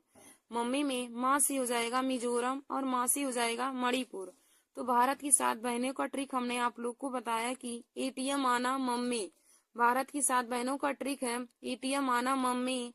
तो देखिए दोस्तों, ए से हो जाएगा एटीएम में ए से हो जाएगा असम, टी से हो जाएगा त्रिपुरा, यम से हो जाएगा मेघालय, आ से हो जाएगा अरुणाचल प्रदेश, ना से हो जाएगा नागालैंड, माँ से हो जाएगा मिजोरम, और माँ से हो जाएगा मणिपुर। तो भारत की 7 बहनों का ट्रिक है एटीएम आना मम्मी, जिसमें हमारे राज्य हैं असम, त्रिपुरा, मेघालय, अरुणाचल प्रदेश, नागालैंड, मिजोरम और मणिपुर। तो भारत यदि पूछे कि भारत की कितनी बहनें हैं, तो भारत की 7 बहनें हैं। नंबर 1 असम है, number 2 Tripura, number 3 Meghalaya, number 4 Arunachal Pradesh, number 5 Nagaland, number 6 Mizoram, और नंबर 7 हमारा हो जाएगा मणिपुर। नंबर 7 हमारा हो जाएगा मणिपुर। तो भारत की 7 बहनें का ट्रिक है एटीएम आना मम्मी। तो दोस्तों आप लोग इसे अपने कॉपी में नोट करना ना भूलिए, इसे अपने कॉपी में जरूर नोट करके तैयार कर लीजिए। धन्यवाद दोस्तों। नमस्कार दोस्तों, welcome to my YouTube channel. आज मैं आप सभी लोगों को जीके में महत्वपूर्ण टॉपिक लेकर आए हूँ। तो देखिए दोस्तों, आज का हमारा टॉपिक है कि भारत का संविधान किन किन देशों से लिया गया है। आज मैं आप सभी लोगों को बताऊंगी कि भारत का संविधान किन किन देशों से लिया गया है, उनको हम ट्रिक की सहायता से कैसे याद करेंगे। तो देखिए दोस्तों, आज का हमारा टॉपिक है कि भारत का संविधान किन किन देशों से लिया गया है, उसको हम आप सभी लोगों को ट्रिक की सहायता से बताएंगे। तो देखिए दोस्तों, आप सभी लोग हमारे इस वीडियो को जरूर देख लीजिए और अपने दोस्तों में भी शेयर कर लीजिए, क्योंकि देखिए दोस्तों, पॉलिटी से संबंधित क्वेश्चन हर कंपटीशन की परीक्षाओं में पूछे जाते हैं। जैसे है आरआरबी, एनटीपीसी, एसएससी, सीजीएल है, जीडी है, ग्रुप डी है, रेलवे है, यूपीपी है, और सभी कंपटीशन की परीक्षाओं के लिए ही बहुत ही महत्वपूर्ण है। दोस्तों आप लोग हमारे इस वीडियो को जरूर देख लीजिए। तो भारत का हमारा टॉपिक है आज, भारत का संविधान किन किन देशों से लिया गया है। तो देखिए दोस्तों, भारत का संविधान किन किन देशों से लिया गया, इसका ट्रिक है आबिद आज रुक जा अमेरिका। भारत का संविधान किन किन देशों से लिया गया है, इसका ट्रिक है आबिद आज रुक जा अमेरिका। तो देखिए दोस्तों, आबिद में आ से हो जाएगा आयरलैंड, आबिद में आ से हो जाएगा आयरलैंड, बा से हो जाएगा, बी से हो जाएगा ब्रिटेन। आबिद में आ से हो जाएगा आयरलैंड, बी से हो जाएगा ब्रिटेन, फिर दा से हो जाएगा दक्षिण अमेरिका। देखिए दोस्तों, आबिद में बड़ा आ से हो जाएगा आयरलैंड, बड़ा आ से हो जाएगा आयरलैंड, और बी से हो जाएगा ब्रिटेन, दा से हो जाएगा दक्षिण अमेरिका। फिर आज में बड़ा आ से हो जाएगा ऑस्ट्रेलिया, आज में बड़ा आ से हो जाएगा ऑस्ट्रेलिया, जा से हो जाएगा जर्मनी। फिर हमारा देखिए रुक है, तो रुक में रूस से हो जाएगा रूस, और का से हो जाएगा कनाडा। देखिए दोस्तों, रुक में रूस से हो जाएगा रूस, और का से हो जाएगा कनाडा। फिर हमारा जा है, तो जा से हो जाएगा जापान। फिर अमेरिका है, तो अमेरिका से अमेरिका हो जाएगा। तो देखिए दोस्तों, इन्हीं सभी देशों से भारत का संविधान लिया गया है। भारत का संविधान यदि पूछे कि किन किन देशों से लिया गया है, तो भारत का संविधान इन्हीं सभी देशों से लिया गया है। तो हमने आप लोगों को बताया कि भारत का संविधान किन किन देशों से लिया गया है। इसका ट्रिक है आबिद आज रुक जा अमेरिका, आबिद आज रुक जा अमेरिका। देखिए दोस्तों, आबिद में बड़ा आ से हो जाएगा आयरलैंड, आबिद में बड़ा आ से हो जाएगा आयरलैंड, बी से हो जाएगा ब्रिटेन, दा से हो जाएगा दक्षिण अमेरिका। दा से हो जाएगा दक्षिण अमेरिका।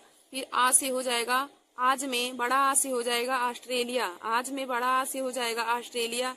फिर जा से हो जाएगा जर्मनी। आज में बड़ा आ से हो जाएगा ऑस्ट्रेलिया। फिर जा से हो जाएगा जर्मनी। फिर देखिए दोस्तों रुक में रू से हो जाएगा रूस। रुक में रू से हो जाएगा रूस। फिर का से हो जाएगा कनाडा। रुक में रू से हो जाएगा रूस, का से हो जाएगा कनाडा। फिर देखिए दोस्तों जा से हो जाएगा जापान। जा से जापान हो जाएगा। फिर अमेरिका से हमारा अमेरिका देश हो जाएगा। अमेरिका से अमेरिका देश हो जाएगा। तो देखिए दोस्तों भारत का संविधान इन्हीं सभी देशों से लिया गया है। तो हमारा जीके का ट्रिक है आबिद आज रुक जा अमेरिका। देखिए दोस्तों आप इसी ट्रिक को याद करके भारत की संविधान किन किन देशों से लिया गया है उसको आप आसानी से याद रख सकते हैं। तो आप लोग इस ट्रिक को अपने कॉपी में नोट कर लीजिएगा और इसे जरूर याद कर लीजिए कि भारत का संविधान किन किन देशों से लिया गया है। तो इसका ट्रिक है आबिद आज रुक जा अमेरिका। देखिए दोस्तों भारत का संविधान 9 देशों से लिया गया है। 9 देशों से लिया गया है और उसका ट्रिक मैंने आप लोगों को बता दिया है आबिद आज रुक जा अमेरिका। आबिद आज रुक जा अमेरिका। तो देखिए दोस्तों भारत का संविधान जो है 9 देशों से लिया गया है। वह कौन कौन सा देश है? तो हमारा पहला है आयरलैंड, दूसरा है ब्रिटेन, तीसरा है दक्षिण अमेरिका। पहला आयरलैंड है, दूसरा ब्रिटेन है, तीसरा दक्षिण अमेरिका है। फिर हमारा चौथा ऑस्ट्रेलिया है, पांचवा जर्मनी है, छठवां रूस है, सातवां कनाडा है, आठवां जापान है, नौवां अमेरिका है। देखिए दोस्तों भारत का संविधान किन किन देशों से लिया गया है? ऑस्ट्रेलिया, ब्रिटेन, दक्षिण अमेरिका, आयरलैंड है, सॉरी गलती से हो गया, आयरलैंड, ब्रिटेन, दक्षिण अमेरिका, ऑस्ट्रेलिया, जर्मनी, रूस, कनाडा, जापान और अमेरिका हो जाएगा। अमेरिका वही संयुक्त राज्य अमेरिका होता है। तो देखिए दोस्तों इन्हीं 9 देशों से भारत का संविधान इन्हीं 9 देशों से लिया गया है। और यदि दोस्तों पूछे कि भारत का संविधान किन भाषाओं में लिखा गया है, तो भारत का संविधान 2 भाषाओं में लिखा गया है, हिंदी और अंग्रेजी। भारत का संविधान हिंदी और अंग्रेजी 2 भाषाओं में लिखा गया है। और पूछे कि भारतीय संविधान के पिता कौन माने जाते हैं, तो डॉक्टर भीमराव अंबेडकर भारतीय संविधान के पिता माने जाते हैं। भारतीय संविधान के पिता डॉक्टर भीमराव अंबेडकर माने जाते हैं। दोस्तों मैंने आप सभी लोगों को संविधान से संबंधित पॉलिटी में बहुत ही महत्वपूर्ण क्वेश्चन करा दिए हैं। तो आप लोग हमारे उस वीडियो को जाकर देख लीजिए। हमने जो संविधान पे वीडियो बनाया है तो उसको आप लोग जरूर देख लीजिए, क्योंकि वह हर कंपटीशन की परीक्षाओं के लिए बहुत ही महत्वपूर्ण है। और देखिए दोस्तों तो यदि पूछे कि भारत का संविधान पूर्ण रूप से कब बनकर तैयार हुआ था, तो भारत का संविधान पूर्ण रूप से बनकर तैयार 26 नवंबर 1949 ईस्वी को हुआ था। भारत का संविधान पूर्ण रूप से बनकर तैयार 26 नवंबर 1949 ईस्वी को हुआ था। और यदि पूछे कि भारत का संविधान पूर्ण रूप से लागू कब हुआ, तो भारत का संविधान पूर्ण रूप से लागू 26 जनवरी 1950 ईस्वी को हुआ था। भारत का संविधान पूर्ण रूप से लागू 26 जनवरी 1950 ईस्वी को हुआ था। और भारत का संविधान कितने देशों से मिलकर बना है, तो देखिए दोस्तों भारत का संविधान 9 देशों से मिलकर बना है। इसका हमने आप लोगों को ट्रिक बताया है आबिद आज रुक जा अमेरिका। हमारा ट्रिक है आबिद आज रुक जा अमेरिका। देखिए दोस्तों आबिद आज रुक जा अमेरिका में हमारा देश है आयरलैंड, ब्रिटेन, दक्षिण अमेरिका, ऑस्ट्रेलिया, जर्मनी, रूस, कनाडा, जापान और अमेरिका। तो इन्हीं देशों से मिलकर भारत का संविधान बना है। और देखिए दोस्तों यदि भारतीय संविधान के पिता पूछे जाए, तो भारतीय संविधान के पिता डॉक्टर भीमराव अंबेडकर जी हैं। डॉक्टर भीमराव अंबेडकर को भारतीय संविधान का पिता कहा जाता है। और डॉक्टर भीमराव अंबेडकर ने अनुच्छेद 32 को संविधान का आत्मा और हृदय कहा है। आर्टिकल 32 बहुत ही महत्वपूर्ण है, क्योंकि डॉक्टर भीमराव अंबेडकर ने आर्टिकल 32 को भारतीय संविधान का हृदय और आत्मा कहा है। और यदि पूछे कि पंडित जवाहरलाल नेहरू ने भारतीय संविधान का हृदय और आत्मा किसे कहा है, तो उन्होंने मौलिक अधिकारों को भारतीय संविधान का हृदय और आत्मा कहा है। दोस्तों आज मैंने आप सभी लोगों को भारत का संविधान किन किन देशों से मिलकर बना हुआ है या किन किन देशों से लिया गया है, भारत का संविधान किन किन देशों से लिया गया है, उसको आप लोगों को ट्रिक की सहायता से बता दिया है। तो उसका ट्रिक था देखिए दोस्तों आबिद आज रुक जा अमेरिका, जिसमें हमारा 9 देश है, 9 देशों से लिया गया है आयरलैंड, ब्रिटेन, दक्षिण अमेरिका, ऑस्ट्रेलिया, जर्मनी, रूस, कनाडा, जापान और संयुक्त राज्य अमेरिका।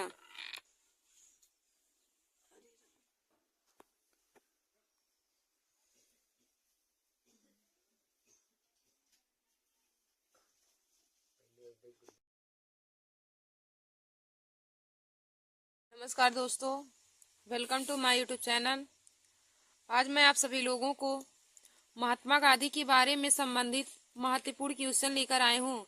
तो देखिए दोस्तों, आज हमारा जीके का यह वीडियो जो है SSC GD, CGL, RRB, NTPC, UPP और सभी कंपटीशन की परीक्षाओं के लिए बहुत ही महत्वपूर्ण है। तो दोस्तों, आप लोग हमारे इस वीडियो को जरूर देख लीजिए और अपने दोस्तों में भी शेयर कर लीजिए। देखिए दोस्तों, एसएससी जीडी का पेपर हो रहा है और उसमें महात्मा गांधी से संबंधित क्वेश्चन भी पूछे जाते हैं। तो आप लोग हमारे इस वीडियो को देख लीजिए। और देखिए दोस्तों, जो मैं क्वेश्चन लाई हूँ यह हर बार ही हर कंपटीशन की परीक्षाओं में बार बार रिपीटेड क्वेश्चन है। तो आप लोग इसे अपने कॉपी में नोट कर लीजिएगा। तो देखिए दोस्तों, हमारा पहला क्वेश्चन है कि गांधी इरविन समझौता किससे संबंधित है। गांधी इरविन समझौता किससे संबंधित है। तो देखिए दोस्तों, गांधी इरविन समझौता सविनय अवज्ञा आंदोलन से संबंधित है। गांधी इरविन समझौता किस आंदोलन से संबंधित है। तो दोस्तों, गांधी इरविन समझौता सविनय अवज्ञा आंदोलन से संबंधित है। और दोस्तों, यदि पूछे कि क्वेश्चन में कि गांधी इरविन समझौता कब हुआ था, तो आप लोग बताएंगे गांधी इरविन समझौता 1931 ईस्वी में हुआ था। तो दोस्तों, गांधी इरविन समझौता 1931 ईस्वी में हुआ था। और यदि पूछे कि गांधी इरविन समझौता किस आंदोलन से संबंधित है, तो आप लोग बताएंगे गांधी इरविन समझौता सविनय अवज्ञा आंदोलन से संबंधित है। और देखिए दोस्तों, सविनय अवज्ञा आंदोलन हमारा कब हुआ था। तो सविनय अवज्ञा आंदोलन 1930 ईस्वी में हुआ था। सविनय अवज्ञा आंदोलन 1930 ईस्वी में हुआ था।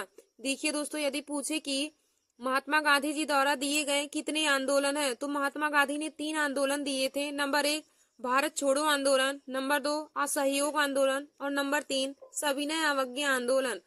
तो देखिए दोस्तों, महात्मा गांधी ने 3 आंदोलन दिया था, सविनय अवज्ञा आंदोलन, भारत छोड़ो आंदोलन और असहयोग आंदोलन। तो देखिए दोस्तों, सविनय अवज्ञा आंदोलन को महात्मा गांधी ने 1930 ईस्वी में दिया था। भारत छोड़ो आंदोलन 9 अगस्त 1942 ईस्वी को दिया था और असहयोग आंदोलन 1920 ईस्वी में महात्मा गांधी ने दिया था।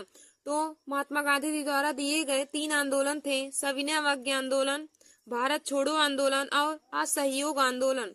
फिर देखिए दोस्तों, हमारा अगला क्वेश्चन क्या है कि गांधी जी किस ग्रंथ को अपनी माता कहते थे। गांधी जी किस ग्रंथ को अपनी माता कहते थे।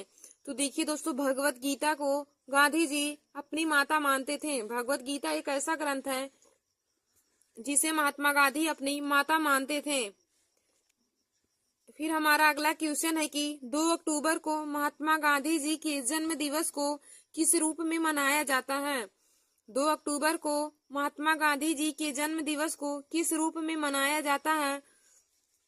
तो देखिए दोस्तों, महात्मा गांधी जी के जन्म दिवस को अहिंसा दिवस के रूप में मनाया जाता है। महात्मा गांधी जी के जन्म दिवस को अहिंसा दिवस के रूप में मनाया जाता है। और यदि पूछे कि महात्मा गांधी का जन्म कब हुआ था, तो देखिए दोस्तों, यदि पूछे कि महात्मा गांधी जी का जन्म कब हुआ था, तो आप लोग बताएंगे महात्मा गांधी जी का जन्म 2 अक्टूबर 1869 ईस्वी को पोरबंदर गुजरात में हुआ था। महात्मा गांधी जी का जन्म 2 अक्टूबर 1869 ईस्वी को पोरबंदर गुजरात में हुआ था। फिर हमारा अगला क्वेश्चन है कि the life of Mahatma Gandhi पुस्तक के लेखक कौन है। The life of Mahatma Gandhi पुस्तक के लेखक कौन है। तो दोस्तों, इस पुस्तक के लेखक लुईस फिशर हैं। The life of Mahatma Gandhi पुस्तक के लेखक लुईस फिशर हैं। फिर देखिए दोस्तों, हमारा अगला क्वेश्चन है कि किसे अमेरिकन गांधी के रूप में जाना जाता है। अमेरिकन गांधी के रूप में किसे जाना जाता है, यह किस व्यक्ति को अमेरिकन गांधी के नाम से जाना जाता है। तो देखिए दोस्तों, मार्टिन लूथर किंग को अमेरिकन गांधी के रूप में जाना जाता है। मार्टिन लूथर किंग को अमेरिकन गांधी के रूप में जाना जाता है। फिर हमारा अगला क्वेश्चन है कि महात्मा गांधी किस गोलमेज सम्मेलन में भाग लेने के लिए लंदन गए थे। महात्मा गांधी किस गोलमेज सम्मेलन में भाग लेने के लिए लंदन गए थे। तो देखिए दोस्तों, महात्मा गांधी द्वितीय गोलमेज सम्मेलन में भाग लेने के लिए लंदन गए थे। महात्मा गांधी द्वितीय गोलमेज सम्मेलन में भाग लेने के लिए लंदन गए थे। यदि दोस्तों आपसे पूछे क्वेश्चन कि महात्मा गांधी ने किस गोलमेज सम्मेलन में भाग लिया था, तो आप बताएंगे कि महात्मा गांधी द्वितीय गोलमेज सम्मेलन में भाग लिए थे। महात्मा गांधी द्वितीय गोलमेज सम्मेलन में भाग लिए थे। और दोस्तों यदि पूछे कि द्वितीय गोलमेज सम्मेलन कब हुआ था, तो द्वितीय गोलमेज सम्मेलन सन 1931 ईस्वी में हुआ था और प्रथम गोलमेज सम्मेलन 1930 ईस्वी में हुआ था। द्वितीय गोलमेज सम्मेलन 1931 ईस्वी में और तृतीय गोलमेज सम्मेलन 1932 ईस्वी में हुआ था। और दोस्तों पूछे कि तृतीय गोलमेज सम्मेलन कब हुआ, तो आप बताएंगे तृतीय गोलमेज सम्मेलन 1932 ईस्वी में हुआ था। और देखिए दोस्तों, यदि पूछे कि भारत के ऐसे कौन से व्यक्ति थे जो तीनों गोलमेज सम्मेलन में भाग लिए थे, तो दोस्तों डॉक्टर भीमराव अंबेडकर ऐसे व्यक्ति थे जिन्होंने तीनों गोलमेज सम्मेलन में भाग लिया था। डॉक्टर भीमराव अंबेडकर तीनों गोलमेज सम्मेलन में भाग लिए थे और महात्मा गांधी द्वितीय गोलमेज सम्मेलन में भाग लिए थे और इन्होंने द्वितीय गोलमेज सम्मेलन में भाग लेने के लिए लंदन गए थे। फिर दोस्तों हमारा अगला क्वेश्चन है कि गांधी जी के पसंदीदा भजन वैष्णो जन तो तेन्हे कहिए किसने लिखा है। गांधी जी की पसंदीदा भजन वैष्णो जन तो तेन्हे कहिए को किसने लिखा है, तो देखिए दोस्तों इसको नरसिंह मेहता ने लिखा है। वैष्णो जन तो तेन्हे कहिए भजन को नरसिंह मेहता ने लिखा है। फिर हमारा अगला क्वेश्चन है कि रविन्द्रनाथ टैगोर को गुरुदेव की उपाधि किसने दी। रविन्द्रनाथ टैगोर को गुरुदेव की उपाधि किसने दी, तो दोस्तों रविन्द्रनाथ टैगोर जी को गुरुदेव की उपाधि महात्मा गांधी ने दिया था। रविन्द्रनाथ टैगोर को गुरुदेव की उपाधि महात्मा गांधी ने दिया था। और दोस्तों यदि पूछे कि महात्मा गांधी को महात्मा की उपाधि किसने दी थी, महात्मा गांधी को महात्मा की उपाधि किसने दी, तो दोस्तों महात्मा गांधी को महात्मा की उपाधि रविन्द्रनाथ टैगोर ने दिया था और रविन्द्रनाथ टैगोर को गुरुदेव की उपाधि महात्मा गांधी ने दिया था। देखिए दोस्तों, यदि हमें से क्वेश्चन पूछे कि भारत के प्रथम पुरुष कौन थे जिन्होंने नोबेल पुरस्कार प्राप्त किया, भारत के प्रथम नोबेल पुरस्कार प्राप्त करने वाले प्रथम व्यक्ति कौन थे, तो आप बताएंगे कि रविन्द्रनाथ टैगोर भारत के प्रथम नोबेल पुरस्कार प्राप्त करने वाले प्रथम भारतीय व्यक्ति थे। रविन्द्रनाथ टैगोर प्रथम नोबेल पुरस्कार प्राप्त करने वाले पुरुष थे। और यदि दोस्तों पूछे कि भारत की प्रथम महिला जिन्होंने नोबेल पुरस्कार प्राप्त किया, तो भारत की प्रथम महिला जिन्होंने नोबेल पुरस्कार प्राप्त किया वह मदर टेरेसा थी। और यदि पूछे कि भारत की प्रथम महिला जिन्होंने प्रथम भारत रत्न प्राप्त किया, तो दोस्तों भारत की प्रथम महिला जिन्होंने भारत रत्न प्राप्त किया उनका नाम श्रीमती इंदिरा गांधी है। श्रीमती इंदिरा गांधी जो भारत में सबसे पहले भारत रत्न को प्राप्त करने वाली महिला थी। और यदि पूछे कि नोबेल पुरस्कार प्राप्त करने वाली भारत की प्रथम महिला कौन थी, तो आप बताएंगे मदर टेरेसा भारत की प्रथम महिला थी जो नोबेल पुरस्कार प्राप्त की थी। फिर देखिए दोस्तों हमारा अगला क्वेश्चन दिया है कि गांधी ने किसे पोस्ट डेटेड चेक कहा है। गांधी जी ने किसे पोस्ट डेटेड चेक कहा है, तो देखिए दोस्तों क्रिप्स प्रस्ताव को महात्मा गांधी ने पोस्ट डेटेड चेक कहा है। फिर हमारा अगला क्वेश्चन है कि करो या मरो नारा का संबंध किस आंदोलन से है। करो या मरो नारे का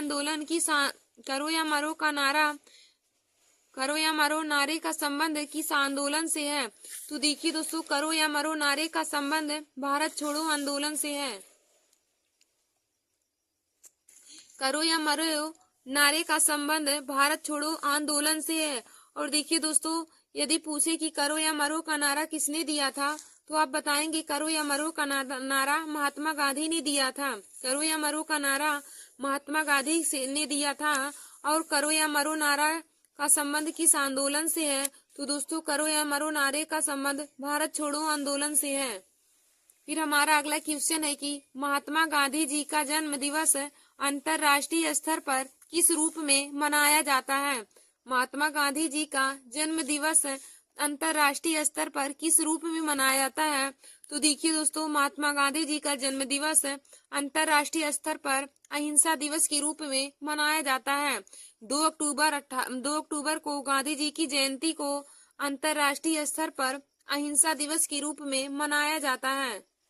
फिर दोस्तों, हमारा अगला क्वेश्चन है कि गांधी जी खादी को किसका प्रतीक मानते थे। गांधी जी खादी को किसका प्रतीक मानते थे। तो देखिए दोस्तों, गांधी जी खादी को आर्थिक स्वतंत्रता का प्रतीक मानते थे। महात्मा गांधी खादी को आर्थिक स्वतंत्रता का प्रतीक मानते थे। फिर हमारा अगला क्वेश्चन है कि गांधी ने किस कानून को काला कानून कहा है। गांधी जी किस कानून को काला कानून कहते थे, या उन्होंने किस कानून को काला कानून कहा है। तो देखिए दोस्तों, रोलेट एक्ट को महात्मा गांधी ने काला कानून कहा है।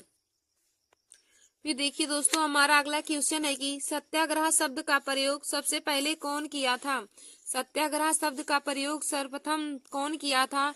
तो दोस्तों, महात्मा गांधी ने सर्वप्रथम सत्याग्रह का प्रयोग किया था। सत्याग्रह शब्द का प्रयोग सर्वप्रथम महात्मा गांधी ने किया था। फिर हमारा अगला क्वेश्चन है कि कांग्रेस ने भारत छोड़ो आंदोलन का प्रस्ताव कब किया था। कांग्रेस ने भारत छोड़ो आंदोलन का प्रस्ताव कब किया। तो दोस्तों, 1942 ईस्वी में कांग्रेस ने भारत छोड़ो आंदोलन का प्रस्ताव किया। फिर हमारा अगला क्वेश्चन है कि किस आंदोलन में महात्मा गांधी ने भूख हड़ताल के रूप में पहली बार प्रयोग किया था। किस आंदोलन में महात्मा गांधी ने भूख हड़ताल को किस रूप में पहली बार प्रयोग किया था। भूख हड़ताल को किस रूप में प्रयोग किया था पहली बार।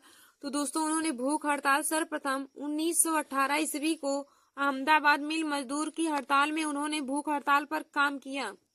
फिर हमारा अगला क्वेश्चन है कि जलियांवाला बाग में गोली चलाने का आदेश किसने दिया था। जलियांवाला बाग में गोली चलाने का आदेश किसने दिया। तो देखिए दोस्तों, जनरल डायर ने जलियांवाला बाग में गोली चलाने का आदेश दिया था। और दोस्तों, यदि पूछे कि जलियांवाला बाग हत्याकांड कब हुआ था, तो आप बताएंगे जलियांवाला बाग हत्याकांड 13 अप्रैल 1919 ईस्वी को अमृतसर में हुआ था। हमारा अगला क्वेश्चन क्या है कि यदि पूछे कि जलियांवाला बाग में गोली चलाने का आदेश किसने दिया था। तो दोस्तों, जनरल डायर ने जलियांवाला बाग में गोली चलाने का आदेश दिया। और यदि पूछे आपसे क्वेश्चन कि जलियांवाला बाग हत्याकांड कब हुआ, तो आप बताएंगे जलियांवाला बाग हत्याकांड 13 अप्रैल 1919 ईस्वी को अमृतसर में हुआ था। फिर दोस्तों, हमारा अगला क्वेश्चन है भारत और पाकिस्तान का विभाजन किस योजना के अंतर्गत हुआ था। भारत और पाकिस्तान का विभाजन किस योजना के अंतर्गत हुआ। तो देखिए दोस्तों, माउंटबेटन योजना के अनुसार माउंटबेटन योजना के अंतर्गत भारत और पाकिस्तान का विभाजन हुआ था। माउंटबेटन योजना के अंतर्गत भारत और पाकिस्तान का विभाजन हुआ था। फिर हमारा अगला क्वेश्चन है कि जलियांवाला बाग हत्याकांड के समय वायसराय कौन था। जलियांवाला बाग हत्याकांड के समय वायसराय कौन था। तो देखिए दोस्तों, Lord James Ford Jallianwala Bagh हत्याकांड के समय वायसराय थे। Lord James Ford Jallianwala Bagh हत्याकांड के समय वायसराय थे। फिर हमारा अगला क्वेश्चन है कि साइमन कमीशन भारत में कब वापस आया। साइमन कमीशन भारत में कब आया। तो देखिए दोस्तों, साइमन कमीशन भारत में सन 1928 ईस्वी को आया था। साइमन कमीशन भारत में सन 1928 ईस्वी में आया था।